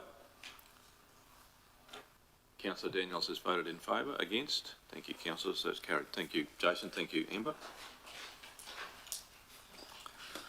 Right. Staying with infrastructure, 12.4.3 is the endorsement of project nominations for the Queensland Resilience and Risk Reduction Fund. Thank you, Jason. Thank you, Mr Mayor. As mentioned, this next report is with regard to a recent funding opportunity, being the Queensland Resilience and Risk Reduction Fund, or QRRF. I'll hand over to the Manager of the Project Management Office to run through the report. Thank you. Thank you. Good morning, Mr Mayor and councillors. As just referenced, our first funding opportunity today is under the Queensland Resilience and Risk Reduction Fund, easier said as QRRF. Applications for this fund opened on the 18th of September and will close on the 20th of December. All projects, projects can't commence until notification of successful funding, but aren't required to be completed till 30 June 2026, so it's next financial year and the year after. Purpose is to mitigate and manage risks associated with natural disasters in our communities. The details of eligible projects and eligible costs are provided in the report. One project was nominated by officers and was presented to SPGG for review via a briefing note on the 25th of October. The proposed project is aimed at installing electronic road signs at 28 locations within the region, with the project having a total value of 1.67 million and applying for 95% of that as funded through QRRF, so a council contribution of $83,500. The nominated projects are not included in our current 5-year program at all. So if successful, council's contribution will need to be included in 24-25 and 25-26 financial year budget deliberations. The detail of the signs, or proposed signs and proposed locations, is provided as an appendix, attachment, to the report. Thank you. Yeah, thank you very much, Kim. So just as clarification, Kim, there's fairly strict guidelines on the sorts of projects that would qualify, and they're the ones that obviously within our organisation we believe are the right ones. Yeah. Yes. Yeah, thank you. If I can just jump in there too, Mr Mayor. So the projects that are, or the suggested locations have been jointly assessed with Transport and Main Roads, so some of them are on state controlled roads, and also align with our proposed road hierarchy in terms of being on some of our more frequented roads. Yeah. And more frequent flooding locations. Yeah. Thanks, Jason. Councillor Moriarty. Thank you. My question was, this funding, did we have this in the budget anyway to be purchasing these? We did. Through the chair, no, these signage were not identified. Okay, so lucky we've got a surplus still. No. Councillor, so as mentioned by Kim, if we were successful in this funding, it would be in next year's budget or the following year. So we've got two. So basically, we won't expect to be notified until early to mid next year, which will mean that we won't be able to deliver until next financial year or the financial year after, and those funds can be committed through that process. So, that was my question, was, whether there was implications for the budget for this financial year or not. And my second question is, with the road closure signs, there's quite a few of them. Where would you be storing them, And is it possible to be able to use those road closure signs for advertising other things? Are they just purely there just for road closure, or you could be using them around the ridges here and there to advertise different things that are on? Yeah, councillor. So the road signs that are proposed in this report are all permanent installations. So installations on posts. An example of one that you may be familiar with is just on the outskirts of Emerald here, just past Big W. There's one that says, well, I think it's Blackwater, Dringa, Rockhampton, and has caution or closed or whatever it may be. It's a permanent installation, and all these are permanent installations. I think the top you're talking about is the variable message boards, which we have on trailers, where we tend to hire those as needed and put them at locations when needed. Yeah, thank you. If you don't mind waiting, Councillor Sybo, Yeah, Councillor that's Daniels fine. is on the line. Yeah. Yep. Councillor Daniels, thank you. Sorry for the delay. Thank you very much. Through the chair, just a couple of clarification that the value is sign plus installation, and I guess the question is probably around process. I think it's a great, if we get it funded, it's a great opportunity to provide, more timely road closures and information to road users. So with the closures, and then I just wanted to understand with the,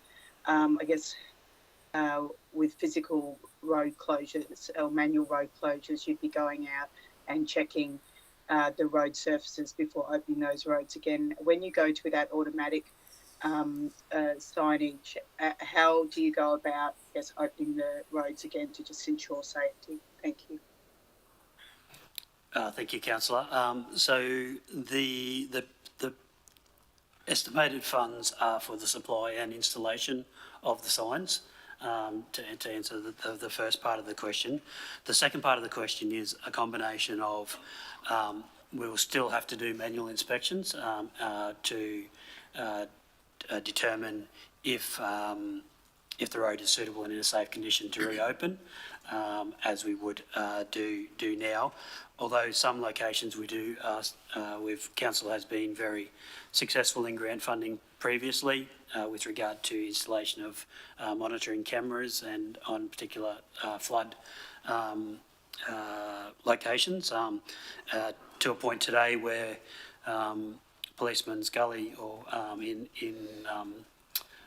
the Gemfields, we were able to jump on there this morning and see the amount of debris built up against the culvert and send a crew out there today to remove that. So there is efficiencies in that, in having those cameras co-located with this signage. Some of these signages are purely at, as mentioned, they're motherboard sort of signs where they are as you leave town, so you can make an informed decision before you do leave the town and not at the actual location of the incident or the flooding location. Right. Councillor Sybo, did you want? That was fine. Yep. Thanks, Councillor Sybo. Right, Councillor Rolfe, yep. I just wanted to make a comment, Mayor, that this has been coming for a long time, and certainly for the signs for road conditions and that a sign at a creek might be closed. So especially, for example, leaving Emerald in a freight transport, leaving Emerald, getting to the other side of Springshaw before you get a road closed sign at Rollston, and they can't turn around in wet conditions. So this sort of thing has been coming for a long time, and we're hoping that it really does happen. Thanks.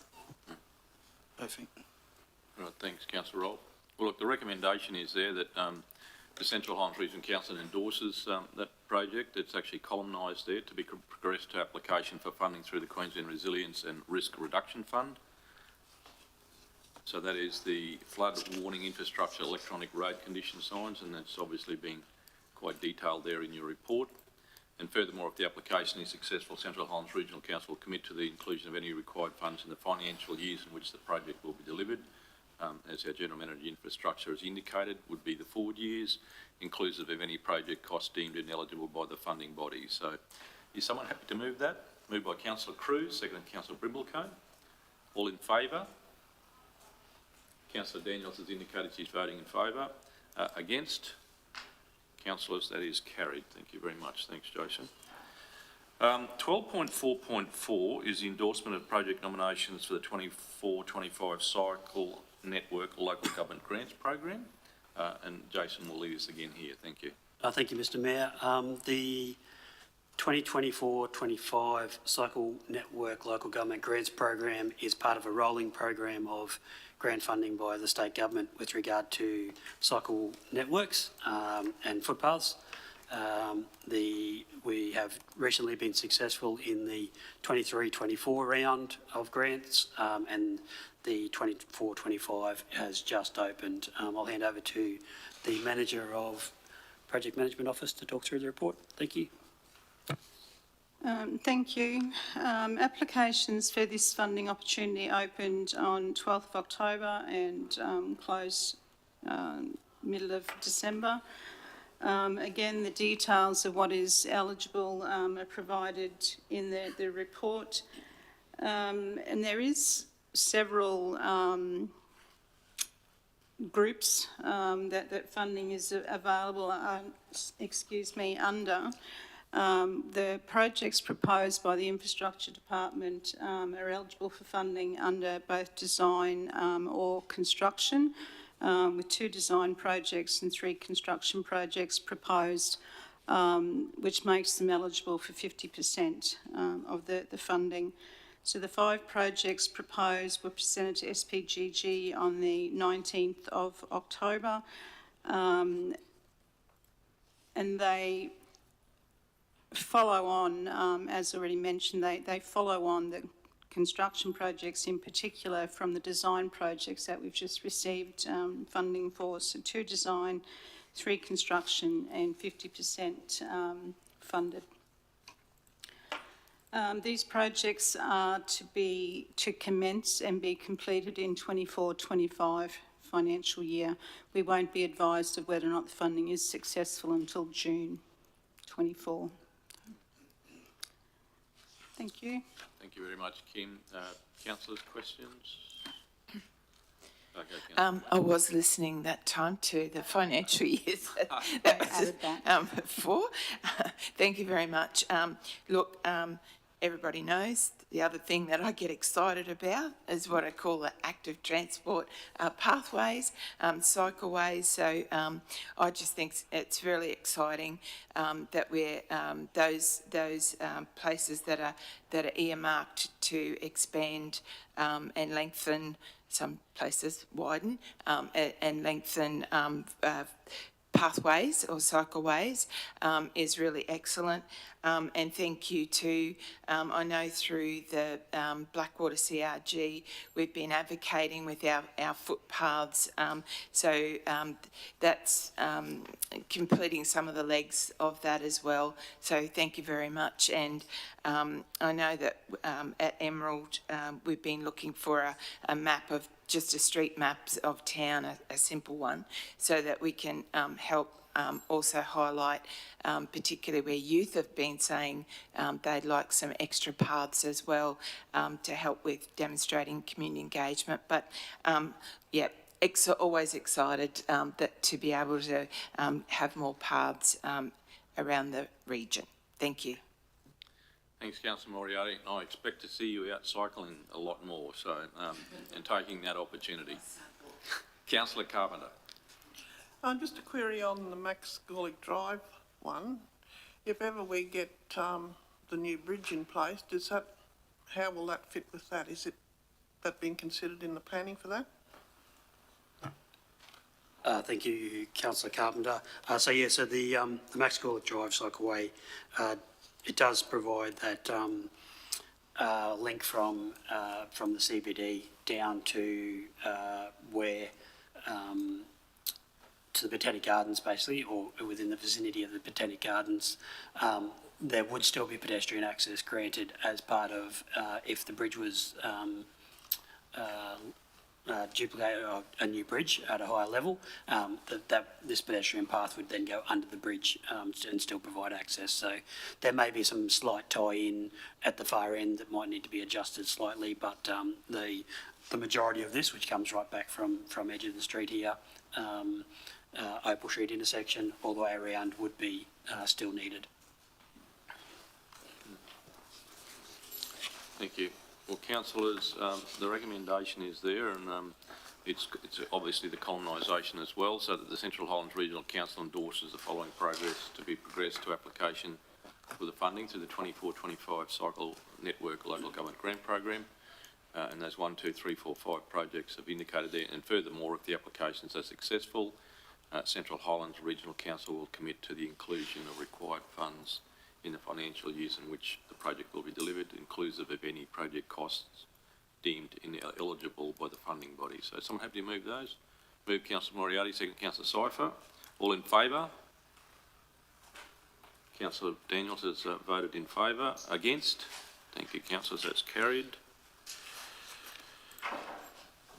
Councillors, we'll do the closed session report last. So if you could go ahead a little bit to the Commercial and Corporate Services item 14.3.1, if that's okay with you, General Manager Carey, which relates to the record of proceedings for the Emerald Airport Advisory Committee meeting. Thank you. Thank you, Mr Mayor. Through the Chair, the Emerald Airport Advisory Committee meets on a quarterly basis to discuss matters in relation to the Emerald Airport and Council's aircraft landing areas in the region. The committee met earlier this month and a record of proceedings is tabled for Council's consideration. Acting Manager Rahul Kondra is unable to present to the Council today due to commitments at the airport. So on behalf of the airport team, I would like to speak to some of the highlights discussed at the recent committee meeting. The final result for 22-23 financial year delivered an audited surplus result for the Emerald Airport of just over $3.5 million. In the first quarter of this financial year, the airport has recorded an operating revenue excluding RASI funding, which is 5% higher than expected with head tax, security tax and car parking income higher than projected. Operating expenses, excluding the RASI funding for the first quarter, are 2% lower than expected, with the positive variance due to the unfilled manager airport vacancy, which is currently in its final stages of recruitment. And for the room, in terms of the RASI, is the Regional Airport Screening Infrastructure Program, which was part of the Domestic Airport Security Cost Support Program to assist eligible domestic airports receiving regular public transport services to maintain the regulatory screening services during that COVID, but that funding is still continuing, so we're appreciative of that amount of money that we can transfer directly through to the screening services. The financial year to date passenger numbers have returned to pre-pandemic level and are currently just under 5% higher than the first quarter of last financial year.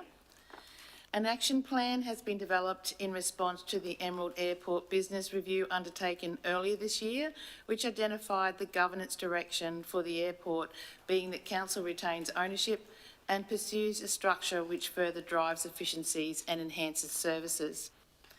The Aviation Green Paper is currently open for submissions. This paper marks an important stage in developing the Aviation White Paper, which will set the policy direction for the aviation sector out to 2050. Council officers have contributed to the Australian Airport Association submission, which will be tabled for awareness at the next committee meeting. The Emerald Airport has been advised that the E190 aircraft is considered the most likely successor over time to replace the airline's F100 fleet. It has been indicated that flights may commence as early as the middle of next year. There's a regulatory expectation that when an airport receives a request such as this, a compatibility study should be undertaken to determine if the new aircraft type can be accommodated. This study considers the provision of the movement areas and whether the aerodrome can accommodate the aircraft's size, width, weight and operational characteristics. An aircraft compatibility assessment has commenced, with an update again to be tabled at the next advisory committee meeting.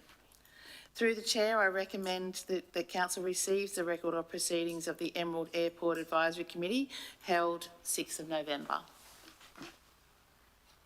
Right, thank you very much, Kerry. And that was pretty well summarised. Thank you. Councillors, comments, questions? I'll just pass a comment. I thought this was a really exciting meeting. Like, there was so much information, but it was just, you know, like inquiries from other commercial carriers. I mean, they're only inquiries, fair enough, but they're exciting. Yeah, I just thought the whole airport at the moment seems to have a buzz about it. And and the minutes were great. So, thank you very much. Thank you, Councillor Cypher. Yeah, no, you're right. Councillor Moriarty. Just a quick question about one of the acronyms, if that's all right. Under number 6 on page 6 of the minutes, it's actually, sorry, it's point 1, 2, 3, 4, 5, 6, 7, 8, or the third last point on page 7. It says program to identify potential EVTOL landing sites at key township and tourist locations. I was just wondering what that actually means. Sorry, is that? No, I do know. It's electrical. They're electronic vertical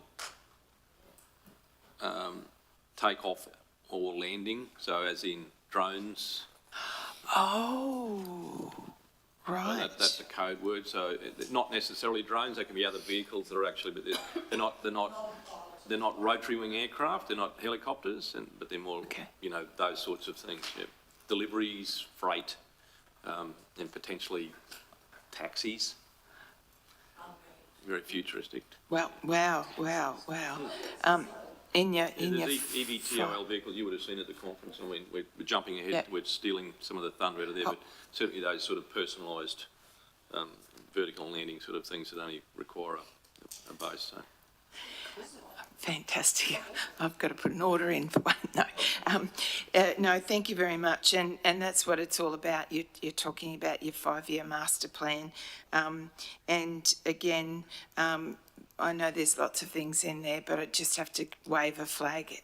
It's been quite a few years I've been waving the flag for shaded walkways and extra shade in the spot drop-off zones and pick-up zones. So hopefully that's all on the plan as well.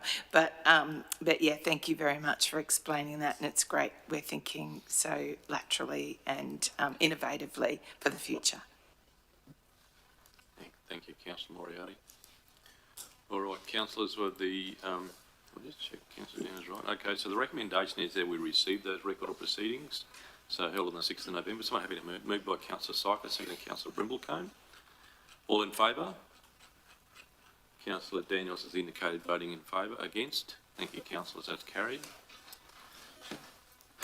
Staying with our, no, we're going to go to our. Thank you very much, Carrie. We'll go back to Jason. Is that going to be your report? The next one, which is the Australian Local Government Association National Local Roads and Transport Congress. I'll hand over to General Manager Jason. Thank you. Thank you, Mr Mayor and councillors. The report today is with regard to the Australian Local Government Association, or ALGA as it's referred to, the National Roads and Transport Congress that occurred this year. I was lucky enough to attend the conference and provide this report today as some of the takeaways. The theme of this year's Congress was building communities that are safer, stronger and smarter. The content centred on practical takeaways with successful council projects from around the country showcased, as well as opportunities to hear from leading experts across the key areas of roads, transport and related infrastructure, including community infrastructure. Opportunities to interact with policy and grant program leads from federal government agencies and have other questions answered, and learn about the latest trends and developments in road safety, circular economy, decarbonising infrastructure builds, telecommunications and technology. Some of the speakers included the Senator, the Honourable Carol Brown, Assistant Federal Minister for Infrastructure and Transport, and a late apology for the event was Senator, the Honourable Bridget McKenzie, Shadow Minister for Infrastructure and Transport and Regional Development, as well as other key speakers from the Grattan Institute, the Institute of Public Works Engineers Australia, and the National Office of Road Safety. The event was held in Canberra on the 6th and 7th of September and was attended by Mayor Hayes, our Deputy Mayor, Councillor Rolfe, and myself. I'll run through the general content of the speakers. We were lucky enough to have the opening done by the President of ELGA, Councillor Linda Scott, who introduced the theme of building communities that are safer, stronger and smarter. She ran through the history of the event and successful introduction of the Roads to Recovery Fund. This year's event was not just about roads, but about the latest innovations in all transport infrastructure. She went on to explain how ELGA had been pivotal in the development of the recently announced Thriving Suburbs program, the Urban Precincts and Partners program, and the Community Energy Upgrade Fund program. ELGA is continuing to advocate on behalf of local governments and is focused, at that time they were focused on advocating to increase our Roads to Recovery funding from 500 million to 800 million, and there's more to come on that, I believe. They also advocated on behalf of the local government for a new $200 million disaster ready fund, advocating a lot around affordable housing challenges across the nation, and see that local government role to build more sustainable infrastructure to facilitate delivery of affordable housing.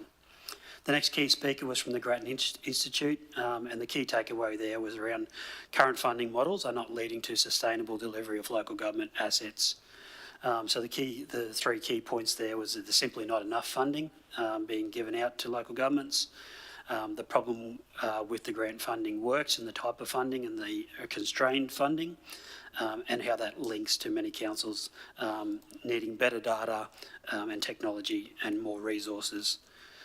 So the spend on transport infrastructure has not grown, or has grown more slowly than in other areas, resulting in competing with expectations increasing across many areas of the community.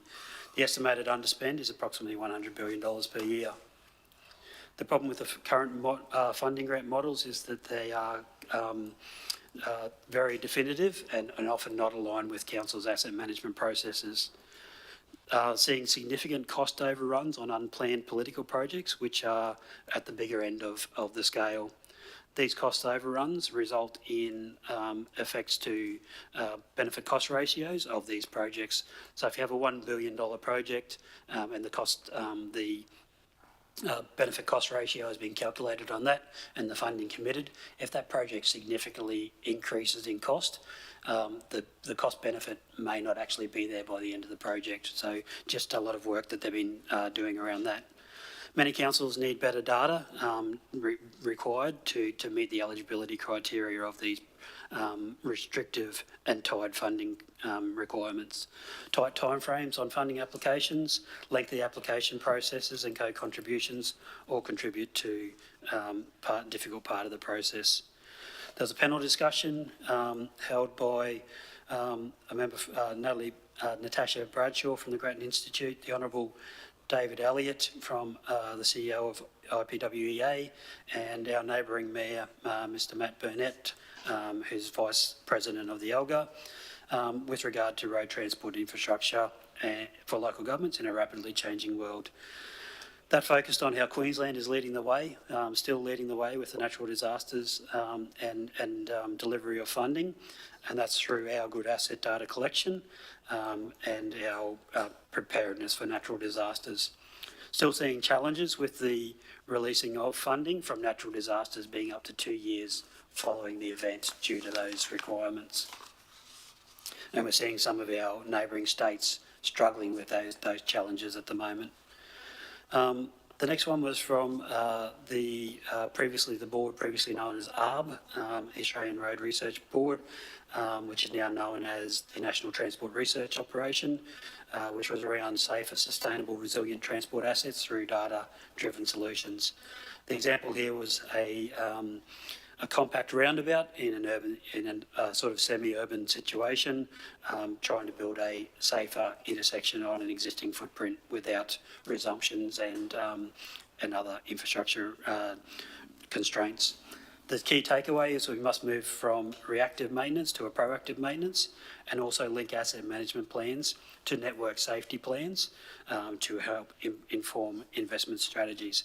And network safety plans came up quite a lot over the 2 days in terms of it seems to be a way that some future funding might be linked to these network safety plans. So we're going to have to get ahead of the game with regard to what they look like for our council.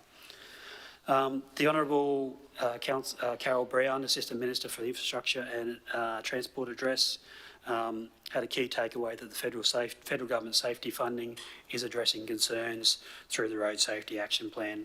So the federal government has a Road Safety Action Plan aiming for a 50% reduction in fatalities, a 30% reduction in serious injuries, and towards Vision Zero in all of those. The federal government is working with ALGA on the road safety issues and looking at a national data set for road safety. We had a presentation from the heavy vehicle access manager from the State Department of State Growth in Tasmania with regard to the HVAMS model, which I've presented to Council from previous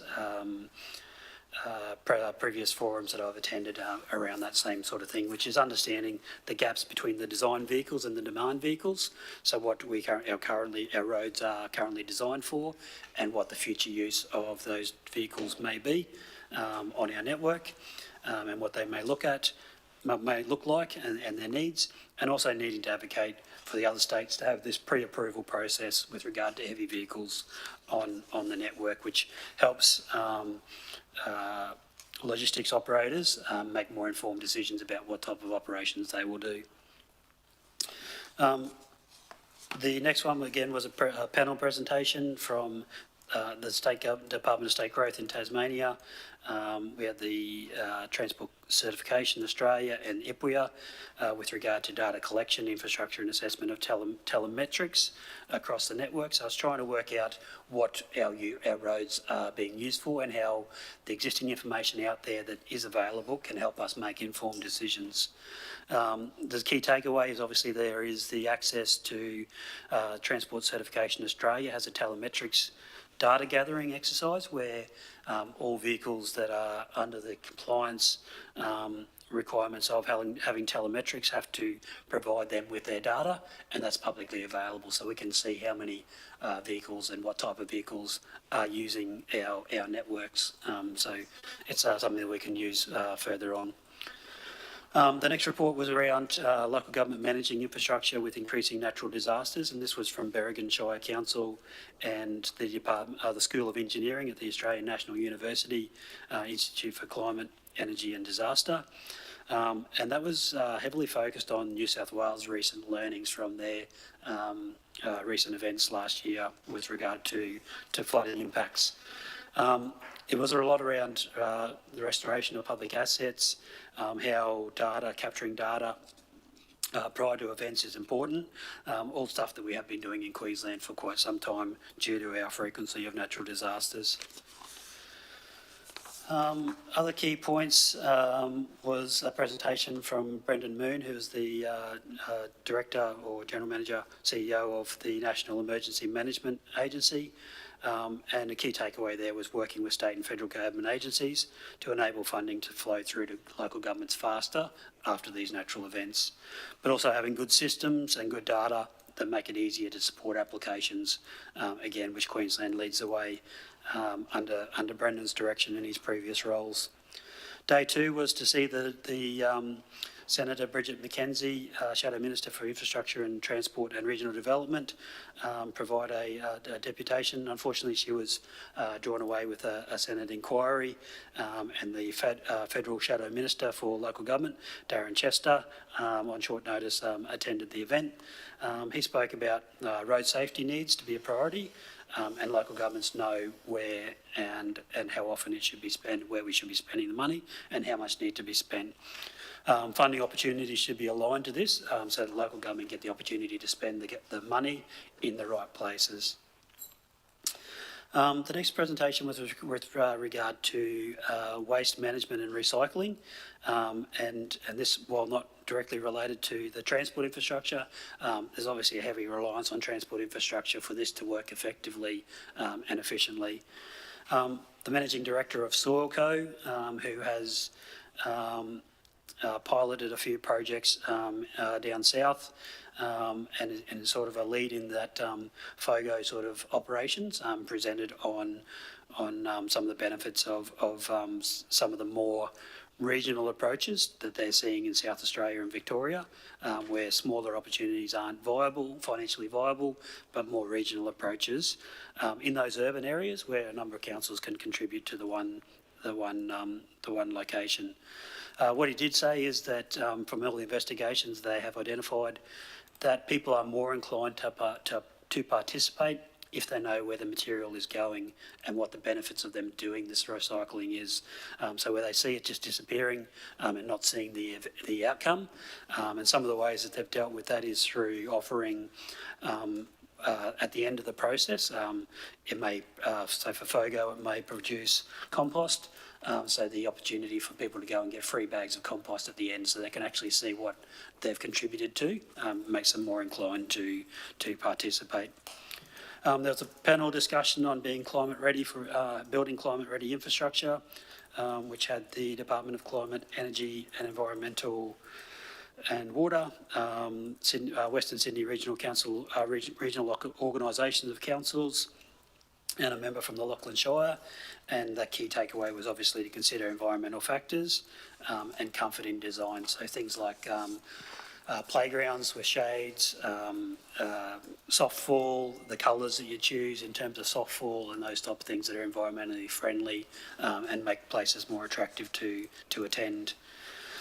That was followed by a panel discussion from with regard to the update on the federal government infrastructure policy and programs. So at that point in time, there was a lot of a lot of projects, funding opportunities coming out from the federal government. Those included road safety program, our black spot program, national level road crossing upgrade program, the road upgrade pilot program, the bridges renewal program, the remote roads upgrade pilot program, the local roads and community infrastructure program, LRCI, which we often have funding through, and the roads to recovery program. So they're all sort of going through reviews and spoke of the benefits of those programs. The LRCI program, the local roads and community infrastructure, which council benefits from annually. There's been almost 10,000 projects nationally which have been funded through this program. In general, those spends have gone 60% to community infrastructure, 35% on roads, and a 5% on others. And that also, the presentation also covered on the Growing Regions program, which was obviously just new at that time. While we were there, obviously, there was other opportunities to meet and discuss issues with these representatives over morning teas and lunch breaks, which as well as a number of providers in the pavilion, which provide services to councils such as traffic counters, our NHVR providers and etc. So good opportunities all round. Mayor, Councillor Hayes and myself also took the opportunity to attend scheduled meetings with the Senator, the Honourable Anthony Chisholm, Assistant Minister for the Regional Development, and also the Honourable Catherine King, MP, Minister for Infrastructure, Regional Transport Development and Local Government in Canberra while we were there. So a great opportunity, and I thank Council for letting me attend. Thank you. Thanks, Jason. Councillor Rolfe. Thanks for that, Jason. It was fabulous. So the Congress talk down there was that the Congress would be held in Canberra each year going forward. In the past, it's been held in different states. I don't think that having it in Canberra each year is such a good idea, because we did, over the past years, we've had definitely more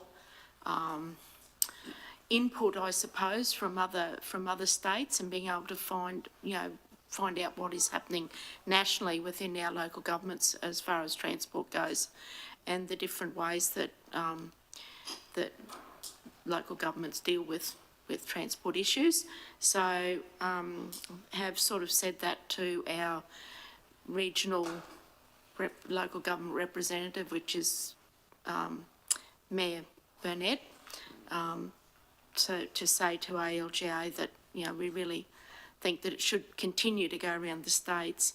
One of the other things that happens at that Congress is the state of the assets documentation, and also it has been done by Grattan Institute, has been published.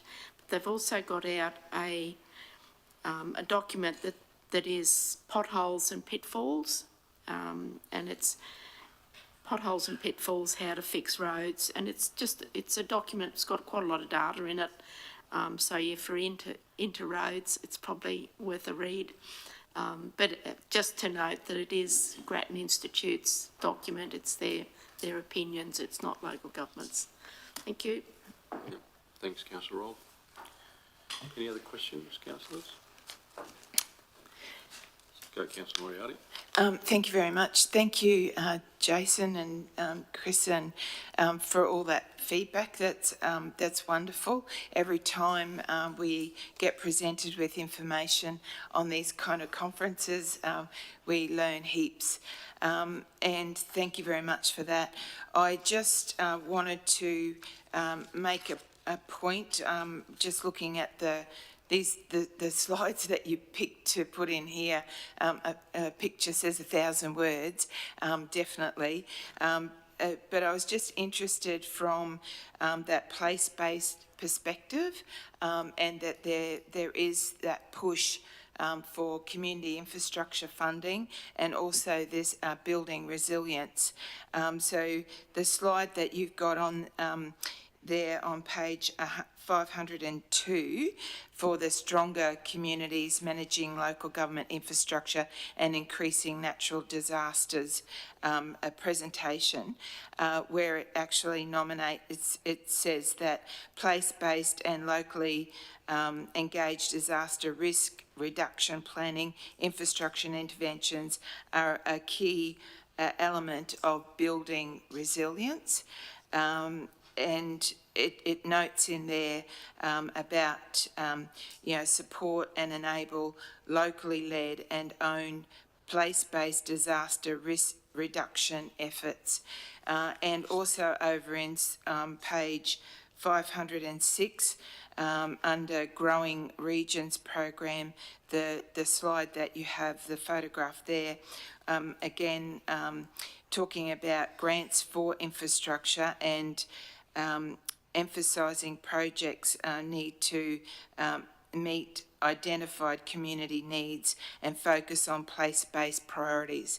And I just want to say that this council, particularly through their community planning or community visioning, have always had an emphasis not just on the regional but on place-based planning.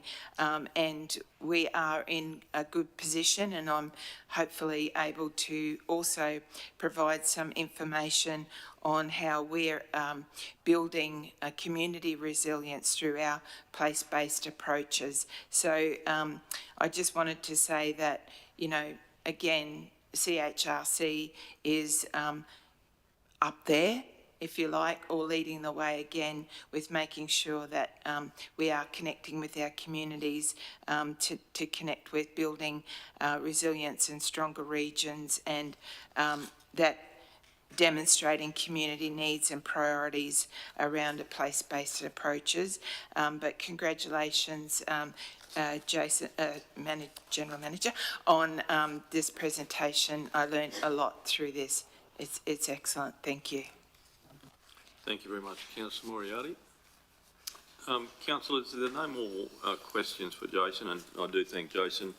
I guess this is the first time we had the opportunity of being full-on ambassadors and advocates, but we certainly, it was a very busy time in the Parliament. I think at the time the Qantas Qatar Airlines issue was quite significant, and we were sort of catching meetings between requirements. The bells were ringing, I think is the term they use down there. So, no, but it was good to do that and get to meet and still advocate. And it was very complimentary to those two senior politicians to make time, certainly with themselves and senior staff, to see us there. So I'm sure we weren't the only ones. But look, councillors, the recommendation there is that we received the update from the Australian Local Government Association National Local Roads and Transport Congress, held on the 6th and 7th of September. Someone happy to move that? Moved by Councillor Carpenter, second by Councillor Burns. All in favour? Councillor Daniels has indicated voting in favour. Against? Thank you, councillors. That is carried.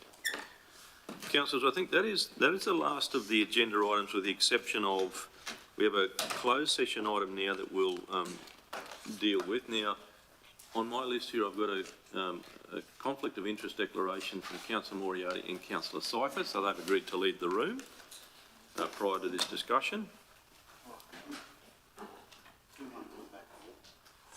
Yes, you will at the open section, open part.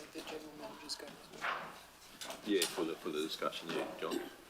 For the discussion, yeah, and then come back, please, John. Yes. Well, in the open session. Oh. Yeah, well, everyone should come back. Yeah. Yeah. Are you going to move that going into closed session first? I am, but the two councillors that declared their interest have left the room, so... It's just that ERT are leaving as well. Sorry? It's just that some of the ERT have left. Yep. That can be just general, I guess you'd say, attendance. And before I do that, I guess I've got to ask that question again, Councillor Daniels, because we are going into a closed session, or proposing to, that you're in a place where the confidentiality of the matter discussed would be confidential. Are you happy that that's the case? Yes, I am in a room where no one can. Thank you, Councillor Daniels. Well, look, councillors, we do have to move to go into closed session, so could someone move that we do? Moved by Councillor Burns, second by Councillor Carpenter. All in favour? Against? Thank you. We are in closed session.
Jay's allowed you to do this?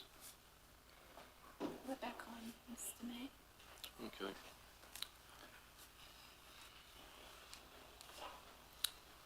I'll have to read that.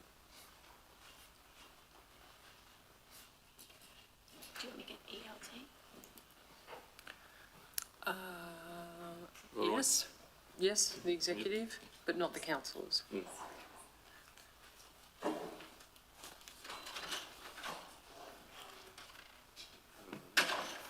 I'll just write it neatly for you. We'll just have to get Marnie to scroll that up so that I can actually read it. Do you need it bigger? Oh, no, yeah, when she comes back.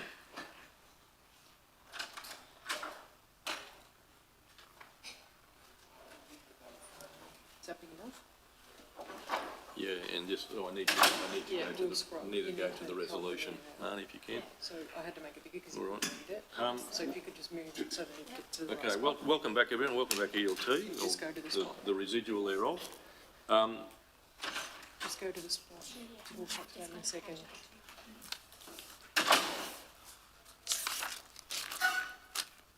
Keep going.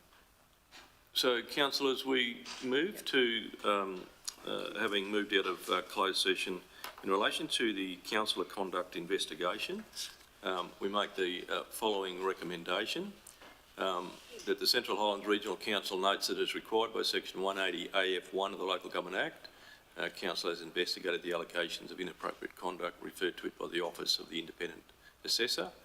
And the first part of that relates to an allegation at the Blackwater All Abilities Park in the first instance. In the second instance, if you could just scroll forward, Marnie, that there was a second allegation in the Blackwater Civic Centre, and subsequent to that investigation, the findings are as follows. That the allegation against Councillor Moriarty in respect of the incident at the Blackwater All Abilities Park is not sustained. In the second part of that, the allegation against Councillor Moriarty in respect of the incident at the Blackwater Civic Centre on May 24 is sustained, and subsequent to that being sustained, that Part 3, pursuant to Section 180 AG1B and 150 AH1 of the Act, having decided Councillor Moriarty engaged in inappropriate conduct, makes the following orders. That Councillor Moriarty is reprimanded for her inappropriate conduct, and in second instance, that if Councillor Moriarty engages in the same type of conduct again, it will be treated as misconduct. So, councillors, that's the resolution. Yep. Is someone happy to move that? Moved by Councillor Roll, seconded Councillor Brimblecombe. All in favour? Councillor Daniels has voted in favour. Against? Thank you, councillors. That is carried. Right. So councillors can come back to the room, if that's all right. Yes. Yep.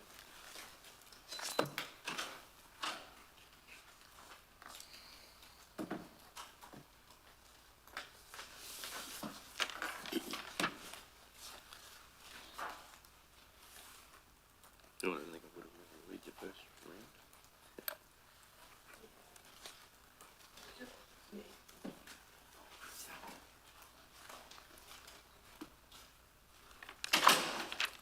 Yeah, sorry, councillors, for the length of time. Councillors, in consideration of item 13.1, of which Councillor Sypher and Councillor Moriarty declared declarable interest, that was in relation to a councillor conduct finding. I am obliged, there has been a resolution reached there, and I am obliged to direct to you, Councillor Moriarty, that in accordance with clause 2.7 of the Queensland Government's model meeting procedures for local government, I'm required to advise you that it is the decision of council that you have engaged in inappropriate conduct, and furthermore, that you are reprimanded for your inappropriate conduct, and that if you engage in the same conduct again, it will be treated as misconduct. So that is the determination of council, and I guess in terms of procedural fairness to you, councillor, that's understood for you, and obviously that's my obligation. Thank you. All right, councillors, That being effectively the last agenda item of the day, with the exception of general business. Councillors, do you have any general business? None? Yes. Councillor Nick. Moriarty, go. Thank you very much. Transition resumed. Go ahead. Well, I just wanted to say that last week we attended the Bluff CRG meeting, and I just wanted to convey to council staff that the group, the locals participating at the meeting wanted to send through their thanks to council for all the mowing and that the town looks beautiful. So, and we can actually see the rusty signs, as we call them, the town entrance signs. So just wanted to make sure that council know that we go out and talk to communities, but they quite often do say thank you to council and compliment council. So just making sure it's important that that comes through. And also I just wanted to say too that we live across the road from the netball courts here in Emerald, and they look spectacular because they've just resurfaced all of the tennis courts. So I just wanted to say thank you. They look wonderful, and I'm not sure if the tennis courts are going to be done as well, but if they are, that whole precinct will look great. But just wanted to say thank you. Looks great. Don't give them any ideas, Councillor Moriarty. They'll be here in a splash. Thank you, Councillor Moriarty. Councillor Bimblecombe. It's in relation to the Drinker pipeline from the Dawson River up to the treatment plant. We've had a second break in several weeks, and I know it's a line for being replaced. Yep. Can the General Manager for Infrastructure let us know when it's a possibility of that pipeline being replaced? And on pipelines, also the Bluff pipeline. I know it had an inspection several years ago, as in about 10. Wasn't in good condition then. What's the replacement plans for it? Thank you. Thank you, Councillor. I can answer those questions today on the spot, if that's okay. So I do have a copy of the capital budget in front of me. So both of those pipelines are in future years of our capital program. The Drinker pipeline is split across 2 years, being 26-27 and 27-28.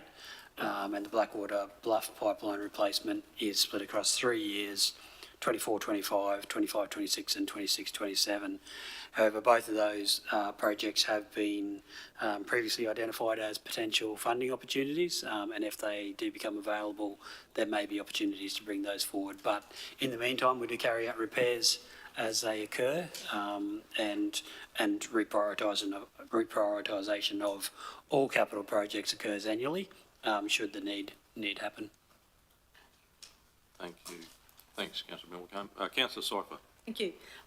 Just like to say that the garage trail markets in the town hall on Sunday went off very, very well, and a big thank you to Nikki Atkinson, who actually kind of organised it, but to all the other staff. There was a number of staff there. It was obviously run under waste management, but the communities team was there as well.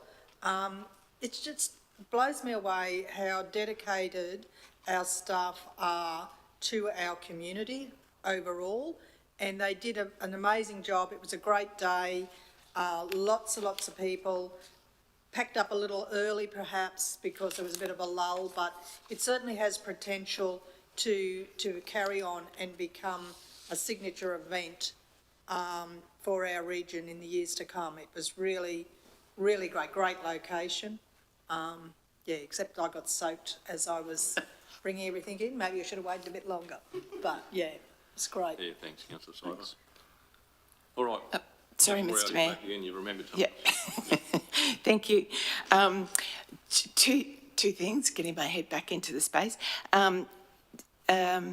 over the time, I've been asking about having some sort of pictures or some sort of indication of what the Nunny Park project is at Blackwater. There's still nothing up there, and there's lots of work happening with big rocks and holes and dirt being moved, and still people are asking, you know, every time I go to meetings, or even people in Emerald are still asking what that project is. So it would be awesome to have something up there so people can see what it's going to be. Yeah, noted, and the team are certainly working on that. I know they're waiting for some of the hoarding and that type of thing to come through, so I'll certainly chase it up as to where that's at. Thank you. Oh, awesome, thank you. Reporting an increase in the cases of COVID, and they're talking about reintroducing wearing of masks in, you know, surgeries and hospitals and aeroplanes and airports, etc. And I guess I'm just putting it to council. Is council doing anything in that space, or thinking about what the implications might be, given that I know that it's all still speculation that, you know, that there's another wave potentially coming. I just was wondering, that's all. We're just watching it at the moment, and we'll take the Chief Health Officer's advice as we always would. So at the moment, there's no advisories out that I'm aware of, unless I've missed something. But we'll just keep an eye on that as you're doing. Yeah. We've got all our procedures and our mechanisms from previous times, but at the moment we haven't. There's no trigger or based on our normal triggers for action or change. Thanks, Councillor Moriarty. Councillor Cruz. Through the chair. Just had another couple of queries just regarding the rubbish along down near Arcadia and Rollston. Just at like Mollyamba, Wild Horse and all of those, just obviously it's unsightly, but I think the concern is probably plastic bags and those being ingested by livestock. So just a couple of queries on that one. So is that a request for an agenda item, or what, are you going to answer that now? Are you able to answer that? Probably better if I do bring back a report on that, Councillor. Yeah, there's a bit of history to that. The removal of the bins from those locations and the rubbish collection process as well. So happy to take that on notice and come back with either a briefing note, or we'll work through that. So just process. Procedurally, if I may, Mayor, Chair, so that will be considered an upcoming meeting agenda request, and so the General Manager will bring back to the next strategic and briefing forum as to how he recommends to proceed, whether that's at this meeting or at another meeting or a workshop or a briefing note. He'll advise on that at the next strategic and briefing forum for councillors. Thanks. Yep. And Councillor Cruz, we have actually captured that in our OFR tour as well, so it'll been very enlightening. Well, councillors, so at the risk of you blaming me for starving you all, it is 2 p.m. There being no further business, councillors, I'll declare the meeting closed. Thank you very much, councillors. Thank you, ELT. Thank you to all our officers, and we'll call it a day. Thank you. Yeah, you want to do a meeting review now?